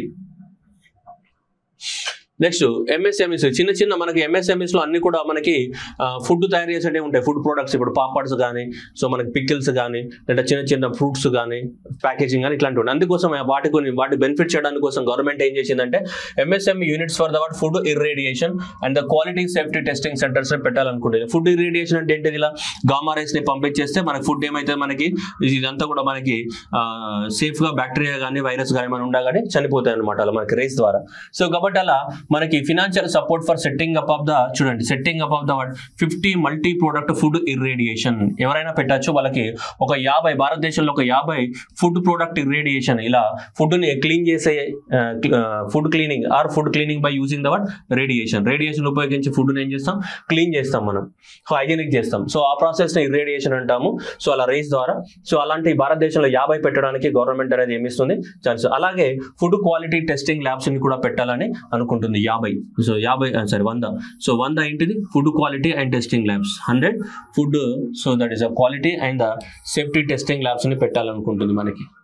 సో ఇదనమాట setting up of the 50 multi product irradiation units in the MSMEs and setting up of the 100 food quality and the safety testing labs ని పెట్టాలనుకుంటుంది. 100 అవి 50, ఇవి 100. Next commerce export hubs. Commerce, ఈ చిన్న మైక్రో స్మాల్ మీడియం ఎంటర్ప్రైజెస్ ఏవైతే ఉన్నాయో, ఈ చిన్న micro medium enterprises అన్ని కూడా so to enable the MSMEs and extend traditional artisans so to sell their product in the international markets. So e-commerce export hubs will be set up in the public private partnership లో ఈ చిన్న MSMEs నుంచి ఎక్కువ మొత్తం ఏంటిది exports promote చేయడానికి కోసం మనం పర్టికులర్ గా మనకి ఫారెన్ ట్రేడ్ పాలసీలో కూడా మనం మాట్లాడుకున్నాం. కొత్త ఫారెన్ ట్రేడ్ పాలసీ 2023 ఉంది కదా. సో ఆ ఫారెన్ ట్రేడ్ పాలసీలో కూడా so we spoke about these things, we're already discussed. సో కాబట్టి ఈ ఎక్స్పోర్ట్స్ ని ప్రమోట్ చేయడానికి కోసం మనకి ఏంటిది, సో కామర్స్ ఎక్స్పోర్ట్ హబ్స్ ని కూడా మనం ప్రమోట్ చేస్తున్నామని చెప్తుంది. అలాగే 100 వరకు ఈ ఫుడ్ క్వాలిటీని టెస్ట్ చేసే ల్యాబ్స్ ని, అండ్ 50 వరకు ఏంటిది ఫుడ్ ని క్లీన్ చేసే ఏంటిది సో ఇర్రేడియేషన్ సెంటర్స్ ని పెడతామని. వీటన్నిటిలో కూడా అంటే ఇవన్నీ కూడా ఎవరికి MSMEs కి సంబంధించి, అంటే ఇవన్నీ కూడా MSMEs ని అంత ఎక్కువ మొత్తంలో ఫోకస్ చేసింది గవర్నమెంట్. మీరు చూడండి ఎంత ఎక్కువ మొత్తంలో గవర్నమెంట్ అనేది ఫోకస్ చేస్తుంది MSMEs ని అంటే, సో చాలా ఎక్కువ మొత్తంలో ఫోకస్ ఉంటుంది. Next enhanced scope for the mandatory on boarding in the TREDS. TREDS అంటే ఏంటిదంటే మనకి మామూలుగా ఏదైనా ఒక ప్రోడక్ట్ అమ్మినాం అనుకో, ఏదైనా ఒక ప్రోడక్ట్ అమ్మినప్పుడు ఇమీడియట్ గా క్యాష్ ఇవ్వరు మనకి. ఇమీడియట్ గా క్యాష్ ఇవ్వకుండా పలానా కంపెనీ నాకు పలానా ప్రోడక్ట్ అమ్మిందని చెప్పి రిసీట్స్ ఇస్తారు మనకి, అవునా? రిసీట్స్ ఇస్తారు. ఆ రిసీట్స్ పైన ఆ రిసీట్స్ ఇచ్చేస్తారు. వాళ్ళు మనీ ఎప్పుడు ఇస్తారు? ఆ మనీ అనేది ఒక 2 నెలల తర్వాతనో 3 నెలల తర్వాతనో మనీ ఇస్తారు. ఆ 3 నెలల తర్వాత మనీ ఇచ్చినప్పుడు ఆటోమేటిక్ ఏమవుతుంది? ఆ మనీ ఇచ్చినప్పుడు అప్పుడు వాళ్ళు యూజ్ చేసుకుంటారు. కానీ అంత లోపల 3-4 నెలల పాటు వాళ్ళకి మనీ షార్టేజ్ ఏర్పడితే ఎట్లా? అందుకని గవర్నమెంట్ ఏం చేసిందంటే ఎవరైతే వస్తువులను ఎక్స్పోర్ట్ చేసి ఉంటారో, వస్తువులను అమ్మి ఉంటారో, ఆ రిసిప్ట్స్ ఏవైతే ఉంటాయో ఆ రిసిప్ట్స్ పైన ఏం చేయొచ్చు? మనము వాటిని క్యాష్ రూపంలోకి కన్వర్ట్ చేసుకోవచ్చు అని చెప్పి గవర్నమెంట్ రూల్స్ ని మార్చడం జరిగింది అనమాట. So that is for the facilitating the MSMEs చూడండి, to unlock their working capital by converting the trade receivables into the cash. So trade receivables into the cash, వాటిని ఈజీగా క్యాష్ రూపంలోకి కన్వర్ట్ చేసుకోవచ్చు. ఏవైతే సో మనకి ఎంఎస్ఎంఈస్ అనేవి ఎక్కువ మొత్తాలు ఏం చేస్తాయి అనుకుందాం? ఎక్స్పోర్ట్ చేస్తాయి. ఎక్స్పోర్ట్ చేసినప్పుడు ఇమీడియట్ గా క్యాష్ రాకుండా వాళ్ళకి ఏమొస్తాయి? ఇవి వస్తాయి అనమాట. టీఆర్ఈడిఎస్ వస్తాయి. ఏ దేశానికి ఎక్స్పోర్ట్ చేసినా వాళ్ళ మీద కూరగాయల మార్కెట్లో పోయి పైసలు పెట్టుకున్నట్టు కాదు, అన్నింటికి ఇమీడియట్ గా క్యాష్ రాదు. ఏమిస్తారు? ట్రేడ్ రిసీవబుల్ ఇస్తారనమాట. సో ఈ ట్రేడ్ రిసీవబుల్స్ ఏవైతే ఉన్నాయో వాటిని ఇమీడియట్ గా క్యాష్ గా మార్చుకోవడానికి కూడా అవకాశం కల్పించడం జరిగింది. ఒకప్పుడు వాటిని క్యాష్ గా కన్వర్ట్ చేసుకోవడానికి కోసము ఆ కంపెనీ యొక్క టర్న్ ఓవర్ అనేది దాదాపు 500 కోట్లు ఉండాల్సి ఉండే, దాన్ని ఇప్పుడు మనకి సో తగ్గించడం జరిగింది. ఎంతకి? 250 కోట్లు ఉంటే చాలు. But to reduce the turn over threshold of the buyers, mandatory for onboarding the TDS platform from 500 crores to the 250 crores. So అంటే ఒకప్పుడు ఈ ట్రేడ్ రిసీవబుల్ ప్లాట్ఫామ్ ఉంది కదా, దాని మీద ఏదైనా కంపెనీ కనుక వస్తువులు ఎక్స్పోర్ట్ చేయాలి అనుకుంటే ఆ కంపెనీకి 500 కోట్ల టర్న్ ఓవర్ ఉండాలి. అలాంటి 500 కోట్ల టర్న్ ఓవర్ ని కాస్త 250 కోట్లకు తగ్గించారు. అంటే ఇంకా ఎక్కువ నెంబర్ ఆఫ్ ద కంపెనీస్ అనేటివి సో ఈ ట్రేడ్ రిసీవబుల్స్ అనే ఆప్షన్ ఏం చేయొచ్చు? యూజ్ చేసుకోవడానికి అవకాశం ఉంది. 22 మనకి పబ్లిక్ సెక్టర్ కంపెనీస్ కానీ 7,000 చిన్న కంపెనీస్ కానీ ఇప్పుడు ఈ ట్రేడ్ రిసీవబుల్ అనే దాని కింద ఉన్న బెనిఫిట్స్ కానీ దాని కింద వచ్చే ఏవైతే ఉన్నాయో అవన్నిటిని యూజ్ చేసుకోవడానికి అవకాశం కల్పించడం జరిగింది. ఇప్పుడు అంటే ఇది తగ్గించడం ద్వారా ఇక్కడ నుంచి 500 కోట్ల నుంచి 250 కోట్లకు తగ్గించడం ద్వారా సో ఈ ప్లాట్ఫామ్ లో ఉండే బెనిఫిట్స్ అన్ని కూడా ఇప్పుడు వాళ్ళు ఎంజాయ్ చేయొచ్చు. ఓకేనా? అది మనం చేసినటువంటి ఒకటి అనమాట. Next measures for the promotion of the manufacturing service. ఇందులో ఇంటర్న్షిప్ కి సంబంధించి మనం already scheme A, scheme B, scheme C ఈ మూడిట్ల గురించి మనం మాట్లాడుకున్నాం. సో దాంట్లో మనం తీసుకుంటే ఇప్పుడు ఈ స్కీమ్ అనేది ఇంటర్న్షిప్ కి సంబంధించినటువంటి స్కీమ్. ఇది పూర్తిగా గవర్నమెంట్ అనేది ఇంటర్న్షిప్ పైన ఫోకస్ చేయడం జరిగింది. So this is the prime ministers package లోపల సో దాదాపు మనం ఇంటర్న్షిప్ 500 ప్రపంచంలో ఉన్న ఇండియాలో ఉన్నటువంటి దాదాపు టాప్ 500 కంపెనీస్ లో 1 కోటి మంది యూత్ కి రాబోయే 5 సంవత్సరాలలో రాబోయే 5 సంవత్సరాలలో మనకి ఏమి ఇవ్వాలా? స్కిల్ ట్రైనింగ్ ఇవ్వాలని చెప్తున్నారు. ఎవరైతే చదువు ఆపేసిరో మధ్యలో ఉన్నారో వాళ్ళకి సంబంధించి ఈ స్కీమ్ ని ప్రపోజ్ చేశారు. ఇక చూడండి, దీన్ని 2 phases ఇంప్లిమెంట్ చేస్తామని చెప్తున్నారు. ఇంటర్న్షిప్ ఇక్కడ భారతదేశంలో ఉన్నటువంటి టాప్ 500 కంపెనీస్ ఉంటాయి కదా, టాప్ 500 కంపెనీస్ లోపల ఏం చేయాలి? ట్రైనింగ్ ఇవ్వాలి. ఎంతమందికి? 1 crore యూత్ కి ట్రైనింగ్ ఇవ్వాలని చెప్తున్నారు. And in the span of the 5 years span లోపల. సో 5 years స్పాన్ లోపల. సో దీంట్లో మనకి టార్గెట్ గా పెట్టుకోవడం జరిగింది. చూడండి, internship programme phase 1, internship programme phase 2 అని టార్గెట్ పెట్టుకోవడం జరిగింది. దీంట్లో ఎన్రోల్మెంట్ 2 phase 2 2 years ఉంటుంది. phase 3 ఇదే కదా, మొత్తం 5 years. టోటల్ ఎంత? 5 years. Expenditure so duration 3 years, ఇక్కడ 4 years ఇట్లా పెట్టారు వాళ్ళు. అండ్ నెక్స్ట్ బెనిఫిషియర్ అయితే దీంట్లో 30 లక్షలు, దీంట్లో 70 లక్షలు, మొత్తం ఎంతమంది? కోటి మంది యూత్కి ఏం చేయాలి? ట్రైనింగ్ ఇవ్వాలి. దీనికోసం ఇక్కడ 19,000 కోట్లు, ఇక్కడ 44,000 కోట్లు పెట్టడం జరిగింది. నెక్స్ట్ మనం చెప్పాం కదా, సో ఈ ఐటీఐస్ ఏం చేయాలి? అప్గ్రేడ్ చేయాలని చెప్పేసి రాబోయే 5 సంవత్సరాలలో ఈ ఐటీఐని అప్గ్రేడ్ చేయడం ద్వారా దాదాపు 20 లక్షల మంది యూత్కి ఏం చేయొచ్చు? అక్కడ ఎంప్లాయ్మెంట్ ఆపర్చునిటీ దొరుకుతాయి. దీనికి ఒక ఏంటి? 30,000 కోట్లు కేటాయించడం జరిగింది ఐటీఐస్ అప్గ్రేడ్ చేయడానికి. అయితే ఇక్కడ చూడండి, ఇక్కడ ఈ 5 సంవత్సరాలలో కోటి మందికి ఏం చేయాలి మనకి? సో ఇంటర్న్షిప్ ని ప్రొవైడ్ చేయాలి. ఇక్కడ భారతదేశంలో ఉన్నటువంటి టాప్ 500 కంపెనీస్ లో కోటి మంది యూత్ కి రాబోయే 5 సంవత్సరాలలో. దానికోసం కూడా మనకి ఒక స్కీమ్ తీసుకొచ్చాం, దాని గురించి మనం మాట్లాడదాం. ఇక్కడ చూడండి, internship in the top 500 companies. Okay, target ఎంత? 1 crore youth will be skilled by the India's top companies in the next 5 years. This is number 1. Okay, అయితే వీళ్ళు 12 months ట్రైనింగ్ అనేది ఇవ్వడం జరుగుతుంది. Okay, 12 months. ఏజ్ గ్రూప్ అనేది ఇక్కడ, so age group ఎంత? So this is 21 to 24 years of the age group ఉన్న వాళ్ళు. ఓకేనా. Next applicable to those who are not employed and not engaged in the full time education. ఎవరైతే employed కాదు and ఎవరైతే మనకి ఫుల్ టైమ్ ఎడ్యుకేషన్ కాకుండా part time చదువుకునే వాళ్ళు, ఫుల్ టైమ్ ఎడ్యుకేషన్ చేసుకునేవాడు ఎడ్యుకేషన్ ఇన్స్టిట్యూషన్కి అవుతారు, దీంట్లోకి ఎందుకు వస్తారు కానీ. సో వాళ్ళు అండ్ ఇలా అనమాట 21 to 24 years of the age group and not fully employed and not engaged in the full time education. ఓకేనా, రైట్. So 1 crore youth. ఓకేనా. అయితే ఇప్పుడు దీనివల్ల బెనిఫిట్ ఏంటిదంటే దాదాపు బెనిఫిట్ ఎవరైతే స్కీమ్లో జాయిన్ అవుతారో వాళ్ళకి వన్ టైం సెటిల్మెంట్ కింద 6,000 రూపాయలు ఇస్తారు వాళ్ళ ఇంటెన్సిడ్ కొనుక్కోవడానికి. 6,000 రూపాయలు ప్లస్ నెక్స్ట్ మంత్కి 5,000 రూపాయలు ఇస్తారు అనమాట. మంత్కి 5,000 రూపీస్. అలా ఎన్ని నెలల పాటు అంటే 12 months. సో 12 months అనేది మంత్కి 5,000 రూపాయలు ఇస్తారు. ఇది ఒకటి. ఓకే. ప్లస్ వన్ టైం ఇది 6,000 ఇస్తారు వన్ టైం. ఒకసారి అంటే నువ్వు బ్యాగ్ కొనుక్కో, బట్టలు కొనుక్కో, అవి కొనుక్కో, ఇవి కొనుక్కో అని చెప్పి ఒక 6,000 రూపాయలు ఇస్తారు. ఈ 6,000 ప్లస్ ఈ 12,000 అంటే ఎంత? 60,000. 60,000 అంటే 66,000 రూపాయలు. ఒక సంవత్సరం కనుక నువ్వు తీసుకుంటే ట్రైనింగ్, స్కిల్ ట్రైనింగ్ తీసుకుంటే ఈ 66,000 రూపాయలు అనేది నీకు సెంట్రల్ గవర్నమెంట్ అనేది భరిస్తుంది. నువ్వు ట్రైనింగ్ తీసుకుని ఎవరికి 21 to 24 years ఉన్న వాళ్ళకి ఇంటర్న్షిప్ ఎక్కడ భారతదేశంలో ఉన్నట్టు టాప్ 500 కంపెనీస్లో, టాప్ 500 కంపెనీస్లో.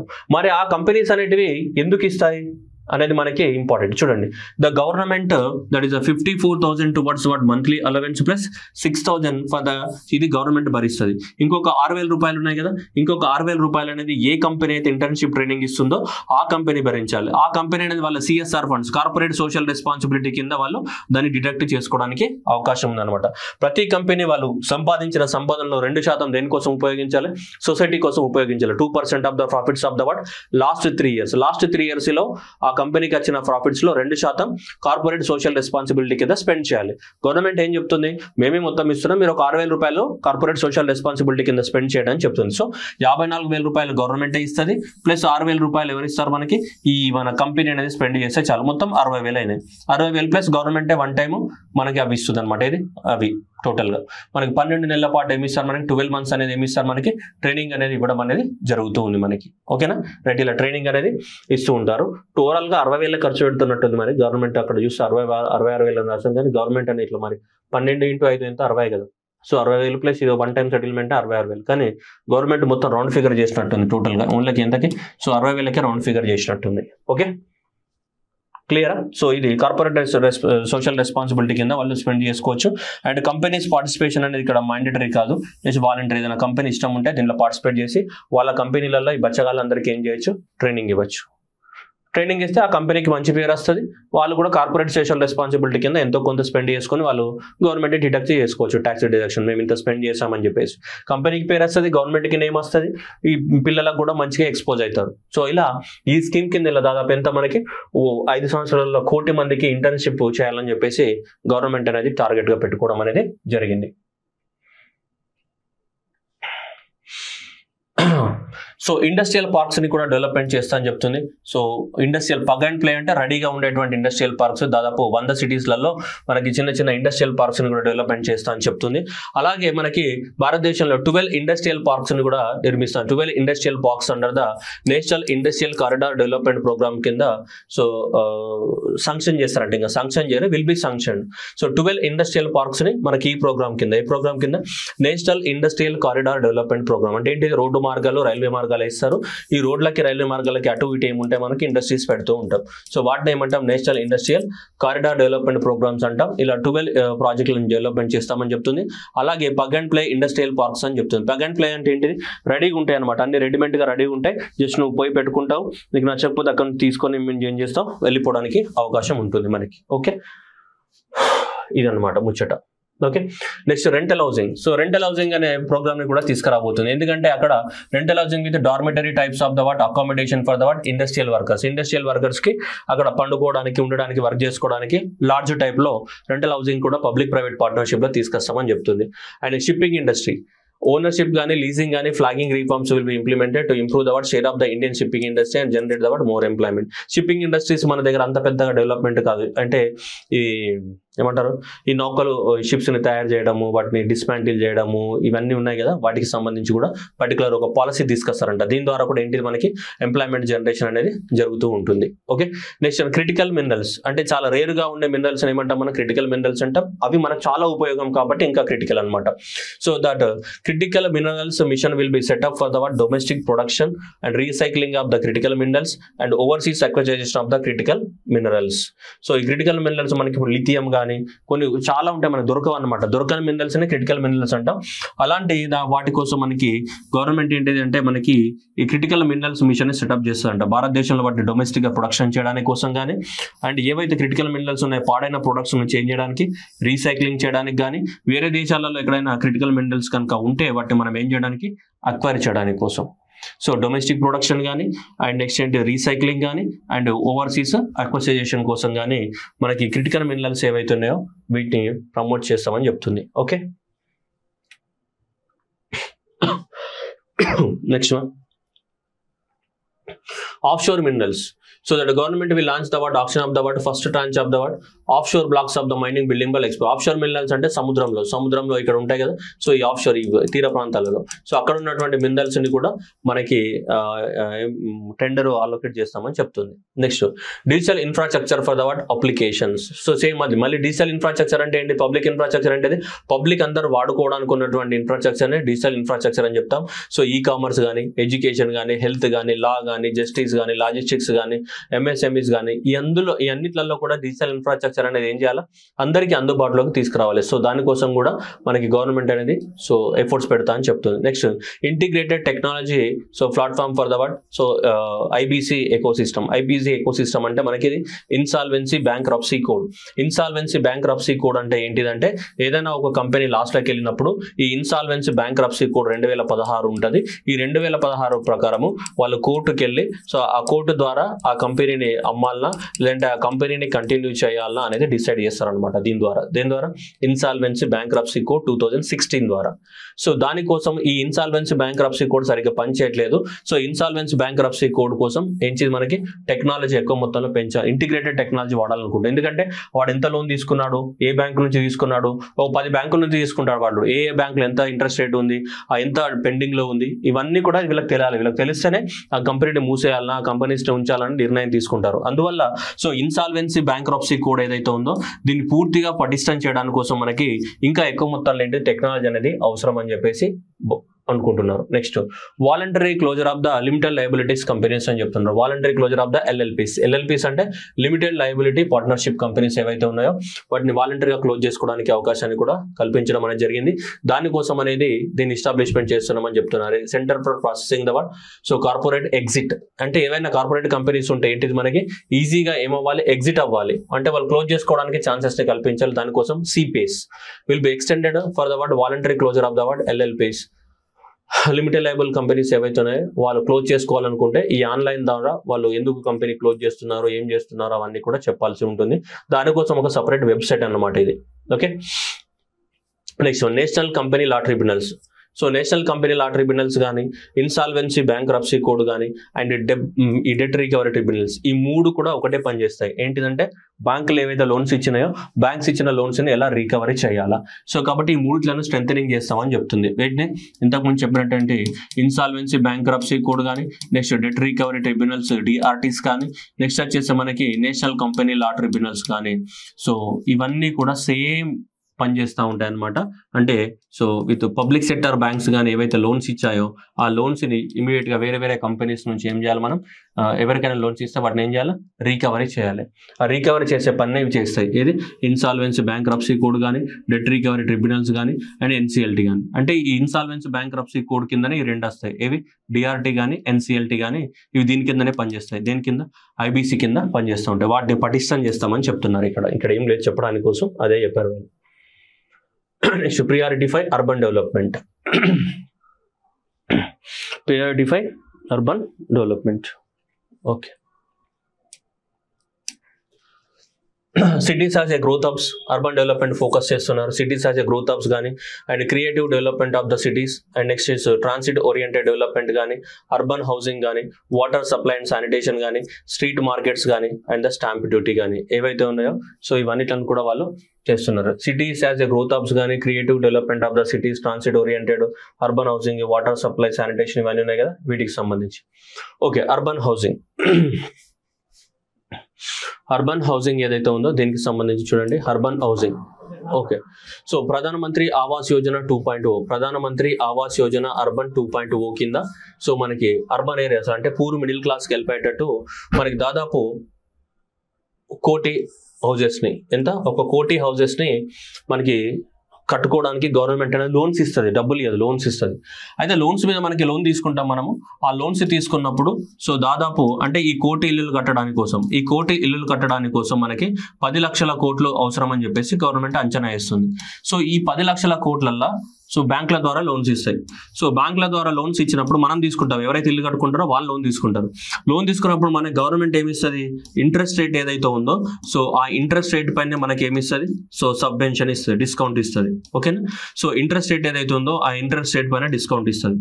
ఆ ఇంట్రెస్ట్ రేట్ పైన డిస్కౌంట్ ఇవ్వడానికి కోసమే గవర్నమెంట్ దాదాపు ఎంత 2.2 లక్షల కోట్లు అనేది గవర్నమెంట్ అనేది రాబోయే 5 సంవత్సరాలకు కేటాయిస్తుంది. దేనికోసం, జస్ట్ ఈ ఇంట్రెస్ట్ రేట్ మనకి సబ్వెన్షన్ ఇవ్వడానికి కోసం. ఎవరైతే హౌస్ లోన్ తీసుకున్నారో హౌసింగ్ లోన్ తీసుకున్న వాళ్ళకి సో ఈ 2.2 lakh crores అనేది మనకి సో డిస్కౌంట్ ఇస్తుంది అనమాట. సో ఆ డిస్కౌంట్ ఇవ్వడానికి కోసం ఇదనమాట లోన్స్. సో ఈ లోన్స్ ఏవైతే ఉన్నాయో సో ఈ లోన్స్ పైన డిస్కౌంట్ ఇవ్వడానికి కోసం మనకి central assistance of the word so ఇది 2.2 lakh crores ఏవైతే ఉన్నాయో సో ఇది మనకి గవర్నమెంట్ అనేది ఇవ్వబోతుంది. సో ఫ్యూచర్లో అదనమాట మనకి. ఓకేనా, 10 లక్షల కోట్లు అనేది అవసరం. అది 10 లక్షల కోట్లు అవసరం అంటే 10 లక్షల కోట్లు గవర్నమెంట్ ఏమి ఇవ్వదు. 10 లక్షల కోట్లు అనేది బ్యాంకుల ద్వారా రుణాలు ఇప్పిస్తే దాంట్లో 2.2 లక్షల కోట్లు అనేది మనకి ఏమన్నా గవర్నమెంట్ మన బ్యాంకు నుంచి 10% ఇంట్రెస్ట్ రేట్ తీసుకుంటే మనకు 3% గవర్నమెంట్ ఎంత ఇంట్రెస్ట్ రేట్ బెనిఫిట్ ఇస్తుందని మనకి ఇంకా లేదు, గైడ్ లైన్స్ ఇవ్వలేదు కాబట్టి 3% అనుకుందాం. 3% తగ్గిస్తుంది గవర్నమెంట్ ఇంట్రెస్ట్ రేట్.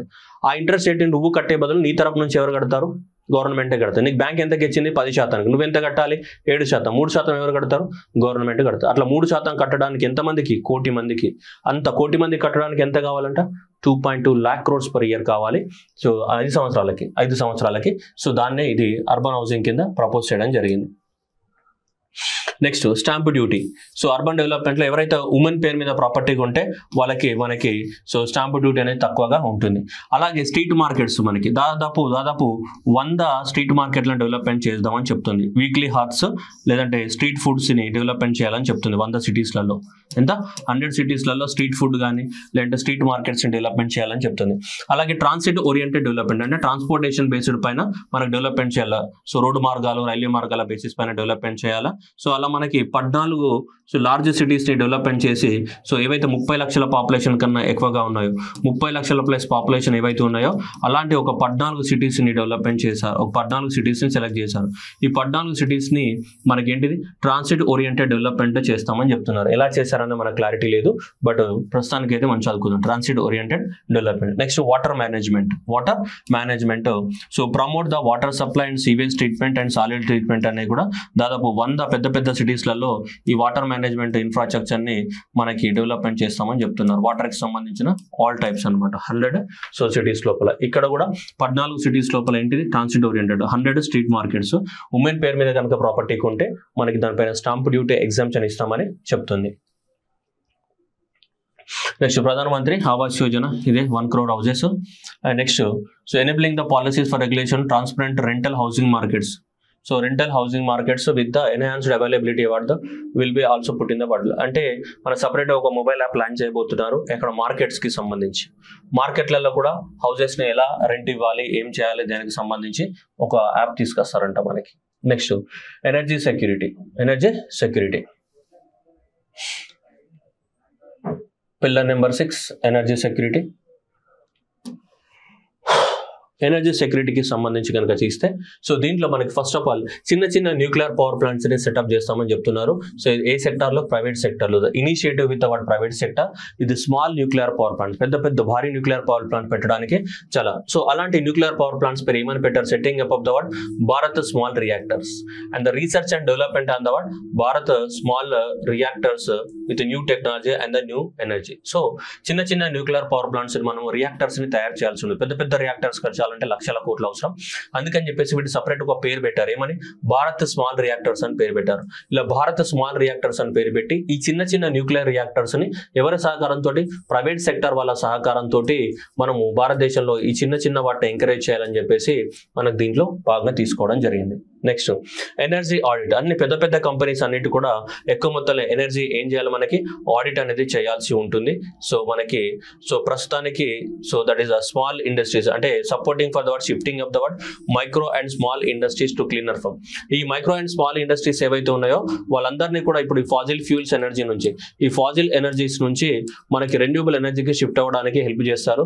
ప్రస్తుతానికి మనకి 60 క్లస్టర్స్ లోపల ఈ ప్రోగ్రామ్ ఇంప్లిమెంట్ చేస్తారు. ఫ్యూచర్ లో దీన్ని 100 క్లస్టర్స్ కి పెంచున్నారు. అంటే ఏంటి అంటే వాళ్ళకి గైడ్ లైన్స్ ఇస్తారు, వాళ్ళకి సజెషన్స్ ఇస్తారు.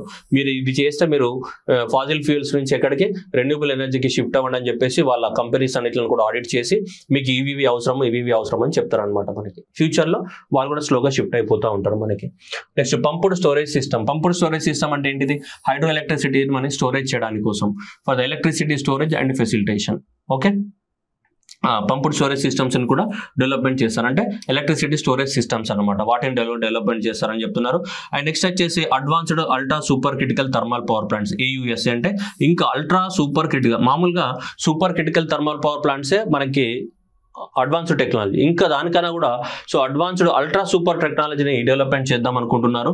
So that is ultra super critical thermal power plants ని NTPC అండ్ ద బేల్ అనేది మనకి టైఅప్ అయినారు. దాని ద్వారా దాదాపు 800 మెగావాట్లు ఉన్నటువంటి ఈ ASCs ultra super critical thermal power plant ని కన్స్ట్రక్షన్ చేయడానికి కోసము ఒప్పందం కూర్చుకోవడం అనేది జరిగింది. అలాగే ఎలక్ట్రిసిటీని స్టోరేజ్ చేసుకోవడానికి కోసం సపరేట్ ఒక పాలసీ అంటూ లేదు మనకి.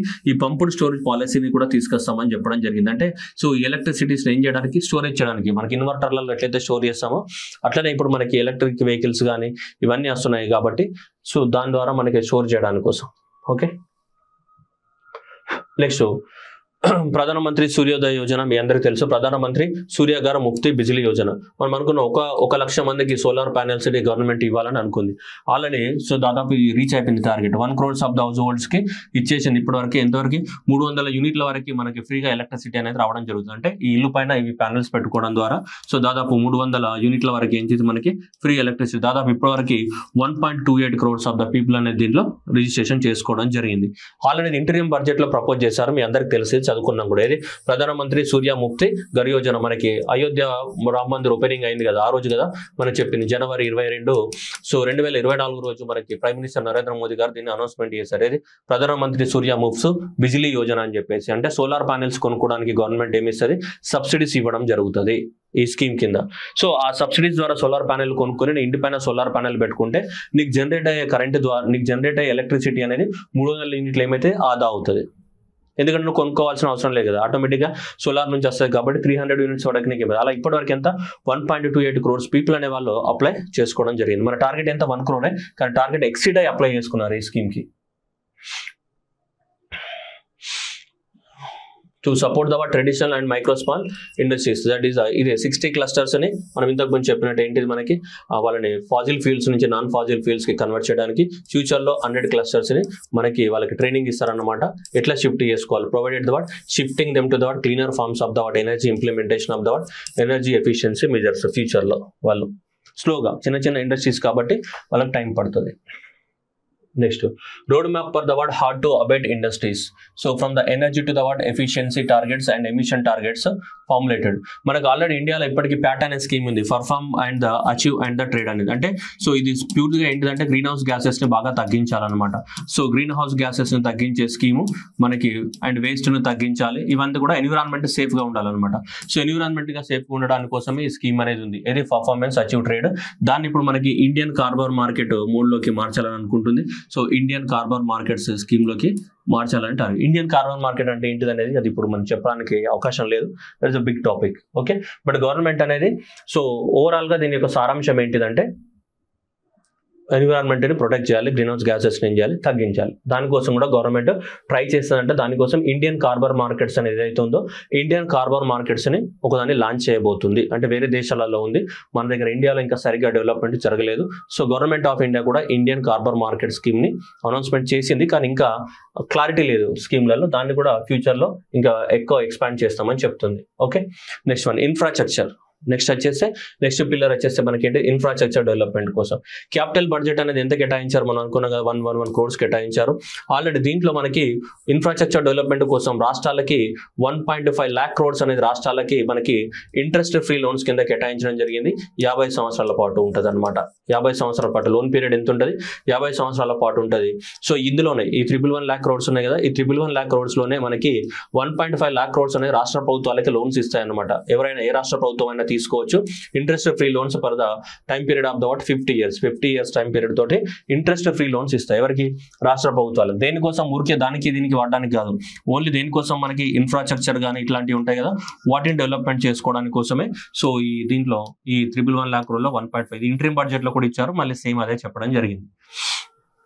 నెక్స్ట్ అట్లాగే ప్రధానమంత్రి గ్రామ్ సడక్ యోజన, పిఎంజేసీ అంటే ప్రధానమంత్రి ఏంటిది, గ్రామ్ అంటే పల్లెటూరులే కదా, సో గ్రామ్ అండ్ సడక్ అంటే ఏంటిది, road. So okay, Pradhan Mantri Gram Sadak Yojana. So అక్కడ లాంచ్ చేయడానికి కోసం దాదాపు so provide all weather connectivity to the 25,000 rural habitations and under the phase 4. ఎప్పుడు 2000 సంవత్సరంలో స్టార్ట్ చేశారు దీన్ని, అప్పట్లో అటల్ బిహారీ వాజ్పేయి ఉన్నప్పుడు. సో అలా మనకి ఇప్పుడు కూడా 2500 రూరల్ హ్యాబిటేషన్స్కి 25,000 రూరల్ హ్యాబిటేషన్స్కి అంటే 25,000 గ్రామాలకి రోడ్ కనెక్టివిటీ ప్రొవైడ్ చేయడానికి కోసం కూడా ఈ సంవత్సరం బడ్జెట్లో ప్రపోజ్ చేయడం జరిగింది. దాదాపు 2500 పల్లెటూళ్ళకి ఏంటిది ఆల్ రోడ్ కనెక్టివిటీని ప్రొవైడ్ చేస్తున్నారు అండర్ ద ప్రధానమంత్రి గ్రామ్ సడక్ యోజన. ఎందుకంటే అది కూడా దేనికి సంబంధించింది, రోడ్లు అంటే ఇన్ఫ్రాస్ట్రక్చరే కదా. Next irrigation and the flood management, financial support estimated 11,500 crores for the కోసి. ఉత్తరప్రదేశ్ లో ఉన్నటువంటి కోసి అండ్ ద మీచి అనే 2 రివర్స్ ఉన్నాయి. ఈ రెండు రివర్స్ ని కనెక్ట్ చేయడానికి కోసం మనకి 11,500 crores కేటాయించడం జరిగింది. And flood management in the Assam, Sikkim, Uttarakhand లో ఫ్లడ్స్ వచ్చినాయి. ఆ ఫ్లడ్ లో కంట్రోల్ చేయడానికి డబ్బులు కేటాయిస్తామని చెప్తున్నారు. అలాగే assistance for the reconstruction of the Himachal Pradesh లో కూడా ఈ మధ్యన బాగా ఫ్లడ్స్ వచ్చి చనిపోయారు కాబట్టి హిమాచల్ ప్రదేశ్ కానీ, సిక్కిం కానీ, ఉత్తరాఖండ్ కానీ, అస్సాం అన్నిట్లా ఈ 4 రాష్ట్రాలలో ఏమొచ్చినాయి, ఫ్లడ్స్ వచ్చినాయి. ఫ్లడ్స్ కి అసిస్టెన్స్ అందిస్తాము. అట్లాగే బీహార్ లో మనకి ఎక్కువ మొత్తంలో వరదలు వచ్చేటి ఏంటిది, కోసి అని చెప్తుంటాం కదా. కోసిని ఏమని చెప్తుంటాం మనం, సారో ఆఫ్ బీహార్ అని చెప్తుంటాం కదా. సో బీహార్ దుఃఖదాయిని. సో అందువల్ల అక్కడ ఫ్లడ్స్ ని ప్రివెంట్ చేయడానికి కోసం మనకి సో ఈ కోసి అండ్ మీచి అనే ఇంటర్ స్టేట్ లింక్ ని మనకి ఇంట్రాస్టేట్ అంటే with in the Bihar. So ఆ స్కీమ్ ని కంప్లీట్ చేయడానికి కోసము మనకి గవర్నమెంట్ అనేది సో 11,500 crores మనకి కేటాయించడం అనేది జరిగింది. Next development of the Vishnu Pahad temple corridor and the Mahabodhi temple corridor and the Kashi Vishwanatha temple. మన కాశీలో ఉన్నటువంటి విశ్వనాథ టెంపుల్ ఎట్లయితే డెవలప్మెంట్ చేసామో అదే బేసిస్ పైన Vishnu Pahad temple corridor, Mahabodhi temple corridor Bihar లో ఉన్నాయి. సో వాటిని డెవలప్మెంట్ చేయాలని చెప్పేసి గవర్నమెంట్ అనుకుంటుంది, దీన్ని టూరిజాన్ని డెవలప్మెంట్ చేయడానికి కోసం. అలాగే మనకి నలంద యూనివర్సిటీ బీహార్ లో ఉంది. బీహార్ లో ఉన్నటువంటి ఏంటి, యాదగిరి అనేది హిందూస్ కానీ, బుద్ధిజం కానీ, జైన మతస్థులకు సంబంధించినటువంటి మన హెరిటేజ్ స్ట్రక్చర్స్ అక్కడ ఉన్నాయి. వాటిని కాపాడాలని చెప్పేసి రాజగిరిని కాంప్రహెన్సివ్ గా మనకి హెరిటేజ్ స్పాట్ గా డెవలప్మెంట్ చేయాలనుకుంటుంది. అట్లాగే నలంద యూనివర్సిటీని టూరిజం స్పాట్ లాగా డెవలప్ అవుతుంది. ఒరిస్సా అనేదిలో ఎన్నో అందాలు ఉన్నాయి కాబట్టి ఒరిస్సాని ఇప్పటివరకు పెద్దగా ఎక్స్ప్లోర్ చేయలేదు. సో ఒరిస్సాలో కూడా ఎక్కువ మొత్తంలో ఏంటిది మనకి టూరిజాన్ని ప్రమోట్ చేయడానికి కోసం చర్యలు తీసుకుంటామని చెప్పడం అనేది జరిగింది. So Vishnupad temple corridor and Mahabodhi temple corridor బట్టి కొట్టాలి అంతే, ఇంకా ఏం లేదు. నెక్స్ట్ రాజగిరి. సో రాజగిరి లోపల మన జైన మతానికి సంబంధించిన 20వ తీర్థంకరుడు యొక్క టెంపుల్ ఉందట మనకి, మునీశ్వరత టెంపుల్. సో ఆ టెంపుల్ ఉన్నాయి. దాంతో మనకి Saptarshi or otherwise 7 hot springs from the hot water. So Brahmakonda అది కూడా అక్కడే ఉందట రాజగిరిలో. సో ఇవన్నిట్లను కూడా మనకి ప్రపంచానికి చూపించాలని చెప్పేసి దీన్ని ఎక్కువ మొత్తంలో డెవలప్మెంట్ చేద్దామని చెప్తున్నారు. Next 8th priority area innovation research and development. So ఈ ఇన్నోవేషన్ రీసెర్చ్ అండ్ డెవలప్మెంట్ కింద మనకి ఏం లేదు, జస్ట్ ఈ 3 పాయింట్స్ మాత్రమే ఉన్నాయి. ఇవి ఏంటిది operationalisation of the word Anusandhan. So Anusandhan national research, Anusandhan national research అనేది ఏంటిదంటే so that is the fund for the word basic research and prototype development కోసం అనేది operationalisation of the word Anusandhan national research and దేనికోసం బేసిక్ ప్రోటోటైప్ రీసెర్చ్ని అంటే basic రీసెర్చ్ని promote చేయడానికి కోసం మనకి అనుసంధాన్ నేషనల్ రీసెర్చ్ ప్రాజెక్ట్ని డెవలప్మెంట్ చేయడం జరుగుతుంది. ఇది అనుసంధాన్ నేషనల్ రీసెర్చ్ ప్రాజెక్ట్ అనేది. ఓకేనా. Next one private sector driven and innovation commercial scale with word financing of the word. So 1 lakh crores 1 lakh crores కోసం మనకి ఏంటిది ప్రైవేట్ సెక్టార్ డ్రైవెన్, ప్రైవేట్ సెక్టార్లోని రీసెర్చ్ని ప్రైవేట్ సెక్టార్ వాళ్ళ సహాయంతో రీసెర్చ్ని డెవలప్మెంట్ చేయడానికి కోసం ప్రైవేట్ సెక్టార్ వాళ్ళ దగ్గర నుంచి ఒక 1 లక్ష కోట్ల రూపాయలని పోగు చేసి పూల్ చేసి దాని ద్వారా రీసెర్చ్ ప్రమోట్ చేయాలి. గవర్నమెంట్ ఇవ్వాలనుకోవట్లేదు, ప్రైవేట్ వాళ్ళ దాని నుంచి 1 లక్ష కోట్లు పూల్ అయ్యేటట్టు గవర్నమెంట్ చర్యలు చేపడతారు అనమాట. స్టార్ట్ వచ్చేసి స్పేస్ సెక్టార్లో మనకి ఎక్కువ మొత్తంలో స్పేస్ సెక్టార్ని ప్రమోట్ చేయడానికి కోసము వెంచర్ క్యాపిటల్ ఫండ్ దాదాపు ఎంత మనకి సో 1000 కోట్ల వెంచర్ క్యాపిటల్ ఫండ్ని మనకి సెటప్ చేయాలని గవర్నమెంట్ నిర్ణయం తీసుకోవడం జరిగింది. దేంట్లోది సో ఇవి ఈ 3 అనేటివి మనకి సో ఈ దీంట్లో భాగంగా ఏంటిది ఇన్నోవేషన్ అండ్ రీసెర్చ్ అండ్ డెవలప్మెంట్లో భాగంగా సో బేసిక్ రీసెర్చ్ కోసం మనకి ఏంటిది అనుసంధాన్ నేషనల్ రీసెర్చ్ అనే పోర్టల్ని లాంచ్ చేయడము అండ్ దాన్ని ఆపరేషనలైజేషన్ చేయడం ప్రాక్టికల్గా అండ్ నెక్స్ట్ వచ్చేసి ప్రైవేట్ వాళ్ళ సాయంతో 1 లక్ష కోట్లు పూల్ చేసి దాంట్లో రీసెర్చ్ చేయడం అండ్ నెక్స్ట్ స్పేస్ ఎకానమీ కోసం 1000 కోట్లు అనేది గవర్నమెంట్ సపోర్ట్ చేస్తుంది క్యాపిటల్ ఫండ్ కింద. Next priority 9 next generation reforms. Next generation reforms అంటే మనకి ఏదైనా వస్తువుని ప్రొడక్షన్ చేయడానికి కోసం ఏం కావాలా ల్యాండ్ కావాలి అండ్ నెక్స్ట్ లేబర్ కావాలి అండ్ నెక్స్ట్ మనీ కావాలి కదా, క్యాపిటల్ కావాలి, నెక్స్ట్ ఏంటి మనకి ఎంటర్‌ప్రెన్యూర్‌షిప్ కావాలి, రైట్. సో అండ్ నెక్స్ట్ ఏంటి టెక్నాలజీ కావాలి, అవునా. సో వీటిపైన ఫోకస్. నెక్స్ట్ జనరేషన్ రిఫార్మ్స్ అంటే ఏదైనా ఒక వస్తువుని ఫ్యాక్టర్స్ ఆఫ్ ప్రొడక్షన్ అంటాం కదా మనం, ఏదైనా ఒక వస్తువుని ప్రొడక్షన్ చేయడానికి ఇవన్నీ కావాలి కదా. కంపెనీ పెట్టాలంటే ల్యాండ్ కావాలి, పని చేయడానికి లేబర్ కావాలి, రా మెటీరియల్స్ కొనడానికి క్యాపిటల్ కావాలి, మిషన్స్ అంటే టెక్నాలజీ కావాలి, వస్తువులు అమ్మడానికి ఎవరు కావాలి ఎంటర్‌ప్రెన్యూర్ కావాలి. సో ఇలాంటి వాటిపైన ఫోకస్ చేసేటివే మనకి ఈ రిఫార్మ్స్ అనమాట. ఇవి next generation reforms, next generation reforms. So కాబట్టి సో ఈ నెక్స్ట్ జనరేషన్ రిఫార్మ్స్ అనేటివి ఇవి అనమాట. ఏంటిది ల్యాండ్ కానీ లేబర్ కానీ క్యాపిటల్ కానీ ఎంటర్‌ప్రెన్యూర్‌షిప్ ఏవైతే ఉన్నాయో అండ్ టెక్నాలజీ వీటిపైన ఫోకస్ చేయబోతున్నాయి మనకి. సో ఈ 5 పైన ఫోకస్ చేసే రిఫార్మ్సే మనకి ఫ్యాక్టర్స్ ఆఫ్ ప్రొడక్షన్ పైన రీసెర్చ్ చేసేటివే అనమాట. సో ఇది నెక్స్ట్ జనరేషన్ రిఫార్మ్స్ అనమాట. ఓకే. సో ఈ నెక్స్ట్ జనరేషన్ రిఫార్మ్స్ లో ఎక్కువ మొత్తంలో ఏంటి మనకి ల్యాండ్ పైన ఫోకస్ చేస్తున్నారు. ఈ ల్యాండ్ పైన కొన్ని రిఫార్మ్స్ తీసుకొస్తారంట. సో అందరికి రూరల్ ల్యాండ్ రిలేటెడ్ కానీ అర్బన్ ల్యాండ్ ఇవన్నీ కూడా డిజిటలైజేషన్ చేస్తారంట. ఏమంటా అంటే the assignment of the unique land parcel identification number or otherwise Bhu Aadhaar for the all the lands. Assessment చేసి ఆధార్ కార్డ్ లాగా మనకి భూ ఆధార్ కార్డు కూడా ఇస్తారంట. మనకి క్యాడస్ట్రల్ మ్యాప్స్ క్రియేట్ చేస్తారంట, సర్వే మ్యాప్స్ క్రియేట్ చేస్తారంట, ఓవరాల్ గా పెద్ద ల్యాండ్ రిజిస్ట్రీస్ ని క్రియేట్ చేస్తారంట. Linking with the what farm to the farmers అంటే ఓవరాల్ గా చెప్పాలంటే భారతదేశంలో ఉన్నటువంటి రూరల్ ల్యాండ్ రికార్డ్స్ ని కానీ అర్బన్స్ ని కానీ అన్నిట్లను ఏం చేస్తారు డిజిటలైజేషన్ చేస్తామని చెప్తున్నారు. పూర్తిగా సర్వే చేసి ఒక డిజిటలైజేషన్ చేసి ఒక ల్యాండ్ రిజిస్టార్ ని క్రియేట్ చేస్తామని చెప్తున్నారు. ఆ ల్యాండ్ రిజిస్టార్ ప్రకారం ఒక్కొక్కరికి మనకు ఆస్తులకు ఒక నంబర్ ఉంటారు. ఆ నంబర్ ని Bhu Aadhaar for the all lands లేదంటే unique land parcel identification number యూపిల్ అని చెప్పేసి అలొకేట్ చేస్తామని చెప్తున్నారు. ఓకేనా. ఇగో unique land parcel identification number, survey maps చేస్తారంట, linkages to the what farm registers ఇవన్నీ చేస్తామని చెప్తున్నారు. Land records will be so digitalise along with the what geographical GIS system ద్వారా మనకి GPS సిస్టమ్ ద్వారా జాగ్రఫికల్ ఇన్ఫర్మేషన్ సిస్టమ్ ద్వారా mapping చేయడం కానీ. సో నెక్స్ట్ అంటే establishment of the land registry. So అంటే ఆన్లైన్ లో మన డాటా అంతా కూడా ఏమవుతుంది స్టోర్ అవుతుంది. ఇవన్నీ కూడా మనం చేయమని చెప్తుంది. Next labour. సో లేబర్ అవసరం కాబట్టి లేబర్ రిలేటెడ్ వాళ్ళ స్కిల్ డెవలప్మెంట్ కి సంబంధించి సో వాళ్ళకి ఒక ఇవేంటిది శ్రమ సువిధ కానీ సమాధాన పోర్టల్ ని మనం మాడిఫై చేస్తామని చెప్తుంది. అలాగే మనకి ఈ సర్వీస్ రూల్స్ కూడా మారుస్తామని చెప్తుంది. వారికి సంబంధించి లేబర్స్ కి సంబంధించి ఇవే మన నెక్స్ట్ చూసుకుంటే మనకి so taxonomy, climate finances, availability of the capital for the word adaptation management ఇవన్నీ కూడా రూల్స్ అనమాట దీంట్లోనే తీసుకురావడం జరిగింది. ఇగో ఈ నెక్స్ట్ క్యాపిటల్ అండ్ ఎంటర్‌ప్రెన్యూర్‌షిప్ కి సంబంధించి చూస్తే financial sector vision, financial sector లోపల మనం కొత్త రిఫార్మ్స్ తీసుకొద్దామని చెప్పేసి అది చెప్తుంది. Next taxonomy for the word climate finance, climate ని కాపాడడానికి కోసం మన గ్రీన్ హౌస్ గ్యాసెస్ ని తగ్గడానికి కోసం కూడా మనకి దానికి కూడా ఫైనాన్స్ ఇవ్వాల్సి ఉంటుంది. సో దాని మీద కూడా మేము ఫోకస్ చేయబోతున్నాము. సో అట్లాగే సో ఇది for meeting of the word financial needs of the economy our government will be prepare the document particular in terms of the size, capacity, skills పైన ఒక డాక్యుమెంట్ క్రియేట్ చేసి నెక్స్ట్ 5 years లోపల government అనేది అన్ని financial institutions యొక్క modifications అనేది చేస్తామని చెప్తున్నారు. ఓవరాల్ గా చెప్పాలంటే ఇదంతా సొల్లుగానే క్లైమేట్ ఫైనాన్స్ కోసం ఏం చేయాలి అండ్ ఫినాన్షియల్ సెక్టార్ని ఎలా మాడిఫై చేయాలి, ల్యాండ్ రికార్డ్స్ని ఎలా డిజిటలైజేషన్ చేయాలి, టెక్నాలజీని ఎలా వాడుకోవాలి, సో ఏంటిది క్యాపిటల్ కంపెనీ స్ట్రక్చర్, కంపెనీ యొక్క స్ట్రక్చర్లను ఎలా మార్చాలి, ఫ్యూచర్ లో కంపెనీస్ యొక్క ఎలా ఉండాలి, సో ఆ కంపెనీస్ లాస్ ఉంటుందా, లాభంలో ఉంటుందా, ఎట్లా ఉంటుందా అని చెప్పాలి. నెక్స్ట్ ఫారిన్ డైరెక్ట్ ఇన్వెస్ట్మెంట్ ని ఎట్లా ప్రమోట్ చేయాలి అని టార్గెట్ చేస్తున్నారు. అండ్ లేబర్ రిఫార్మ్స్ లో భాగంగా అంటే ఎన్పిఎస్ వాత్సల్య అంటే చిన్న పిల్లలకు కూడా మనకి ఏంటిది, సో చిన్న పిల్లలకు మైనర్ చిల్డ్రన్స్ ఎవరైతే ఉన్నారో ఆ మైనర్ చిల్డ్రన్స్ కి వాళ్ళ పేరెంట్స్ కానీ వాళ్ళ గార్డియన్స్ కానీ ఏం చేయొచ్చు వాళ్ళకి, సో మనకి ఏమంటాం మనం కొంచెం ఎవ్రీ మంత్ కొంచెం అమౌంట్ అనేది యాడ్ చేసుకుంటూ వాళ్ళు కూడా పెద్దగా కూడా వాళ్ళకు కూడా పెన్షన్ వస్తుంది అనమాట. వాత్సల్య అంటే చిన్న పిల్లలు కదా, మైనర్ కిడ్స్ కూడా బిలో 18 years ఎవరైతే ఉంటారో వాళ్ళకు కూడా మనకి ఎన్పిఎస్ లో కూడా జాయిన్ అవ్వడానికి, నేషనల్ పెన్షన్ స్కీమ్ లో జాయిన్ అవ్వడానికి కోసం కూడా మనకి ఛాన్సెస్ అనేది ఇవ్వబోతున్నారు. దీని రూల్స్ ఎలా ఉంటాయో మనకు తెలియదు కానీ, సో ఎన్పిఎస్ వాత్సల్య అంటే సో మైనర్ కిడ్స్ కి, మైనర్ చిల్డ్రన్స్ కి వాళ్ళ పేరెంట్స్ కానీ గార్డియన్స్ కానీ జాయిన్ అవ్వడానికి అవకాశం ఉంది. నెక్స్ట్ ఏంటి, use of the word technology. So టెక్నాలజీని ఎకానమీలో ఎలా చేయాలి, అందరికీ అందుబాటు, ఎడ్యుకేషన్ కానీ, హెల్త్ కానీ, సర్వీసెస్ లో కానీ ఇవన్నిట్లలో ఏం చేయాలి, డిజిటల్ ఇన్ఫ్రాస్ట్రక్చర్ డెవలప్మెంట్ చేయాలి, ఇవన్నీ అందరికీ అందుబాటులోకి రావాలి. Next is of doing business ఏం చేయాలి, మనం ప్రమోట్ చేయాలి. ఎవరైనా భారతదేశంలో బిజినెస్ పెడతా అంటే ఏం చేయాలి, సో దీనికోసం మనకి జన విశ్వాస్ బిల్ 2.0ని ప్రవేశపెడతామని చెప్తున్నారు, అంటే జనాల కాన్ఫిడెన్స్ ని కలిగించడానికి కోసం. ఓకే, అట్లాగే డాటా కూడా చాలా ఇంపార్టెంట్ మనకి. సో ఏదైనా గవర్నమెంట్ ఏమైనా చేస్తుందంటే డాటా కూడా చాలా ఇంపార్టెంట్.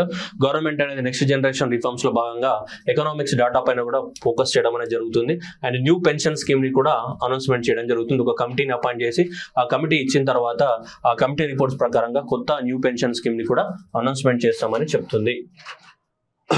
ఓకే, ఇవన్నీ కూడా దాంట్లో ఇచ్చారనమాట నెక్స్ట్ జనరేషన్ రిఫార్మ్స్ లో. మనకి అలొకేషన్స్ పరంగా తీసుకుంటే డిఫెన్స్ సెక్టార్ కి 4,54,000 కోట్లు, రూరల్ డెవలప్మెంట్ కి 2,65,000 కోట్లు, అగ్రికల్చర్ అలైడ్ సెక్టర్స్ కి 1,51,000 కోట్లు, హోమ్ అఫైర్స్ కి 1,50,000 కోట్లు, ఎడ్యుకేషన్స్ కి 1,25,000 కోట్లు, ఐటీకి 1,16,000 కోట్లు, హెల్త్ కి 89,000 కోట్లు, ఎనర్జీకి మనకు 69,000 కోట్లు, సోషల్ వెల్ఫేర్ కి 56,000 కోట్లు, అండ్ కామర్స్ అండ్ ఇండస్ట్రీకి 47,000 కోట్లు అలొకేషన్ అనేది చేయడం జరిగింది. ఇంకా పర్సనల్ ట్యాక్స్లు కనుక తీసుకుంటే, సో ఇది ట్యాక్స్ ఎగ్జెంప్షన్. 3 లక్షల వరకు ఎలాంటి ట్యాక్స్ ఉండదు మనకి పర్సనల్ ఇన్కమ్ ట్యాక్స్. 3 లక్షల నుంచి 7 లక్షల వాళ్ళకు ఉన్న వాళ్ళకి 5%, 7 లక్షల నుంచి 10 లక్షలు ఉన్న వాళ్ళకి 10%, 10 నుంచి 12 లక్షలు ఉన్న వాళ్ళకి 15%, అండ్ నెక్స్ట్ 12 నుంచి 15 లక్షలు ఉన్న వాళ్ళకి 20%, అండ్ నెక్స్ట్ ఏంటి 30%. 15 లక్షల ఇన్కమ్ దాటితే 30% అనేది మనకి ఇన్కమ్ ట్యాక్స్ ఉంటుంది. మనకి స్టాండర్డ్ సాలరీ డిడక్షన్ అంటే మనకి జ్వరం వచ్చినా, దగ్గొచ్చినా, ఇన్సూరెన్స్ పాలసీ తీసుకున్నా, ఏం తీసుకున్నా, మామూలు ఒకప్పుడు 50,000 వరకు మనం చూపించుకునే వాళ్ళం, మేము ఈ పాలసీ కొన్నాం, ఆ పాలసీ కొన్నాం, మెడికల్ ఎక్స్పెండిచర్ అయింది, పిల్లలకి స్కూల్ ఫీజులు కట్టామని. ఇప్పుడు దాదాపు ఎంతవరకు చూపించుకోవచ్చు, 75,000 వరకు చూపించుకోవచ్చు. మనకి అది ఎక్సెప్షన్ అనేది ఇవ్వడం అనేది జరిగింది. సరే, ఇది మొత్తానికి ఓవరాల్ గా నేను కాంప్రహెన్సివ్ గా కంప్లీట్ చేశాను. లాస్ట్ కొంచెం స్పీడ్ ఎక్కువ అయినట్టుంది, కానీ ఎందుకంటే అందులో ఏం లేదు కాబట్టి నేను స్పీడ్ ఎక్కువ చేశాను. సో జనరల్ ఇందులో ఏం లేదు, మనకి లేబర్ రిఫార్మ్స్ ఏవైతే ఉన్నాయో ఈ లేబర్ రిఫార్మ్స్ లో ఇందులో ఏమి లేవు, జస్ట్ వీటిని మాడిఫై చేస్తాం, వాటిని మాడిఫై చేస్తాం అని చెప్పినారు తప్ప నథింగ్ ఈజ్ దేర్ ఇందులో. ఏది నెక్స్ట్ జనరేషన్ రిఫార్మ్స్ ఇవన్నీ కూడా వీటికి సంబంధించిన రిఫార్మ్స్ తీసుకొస్తామని చెప్పడం జరిగింది 9th కి. ఓకేనా, డన్. సో ఇది మనకి బడ్జెట్ 2024 అండ్ 25. ఓకేనా, I hope you understand well. And the PDF అనేది అవైలబిలిటీ ఉంటుంది టెలిగ్రామ్ ఛానల్లో. పీడిఎఫ్ డిస్క్రిప్షన్ అనేది మీకు కింద కామెంట్స్ లో ఉంటుంది. And thank you everyone and all the best.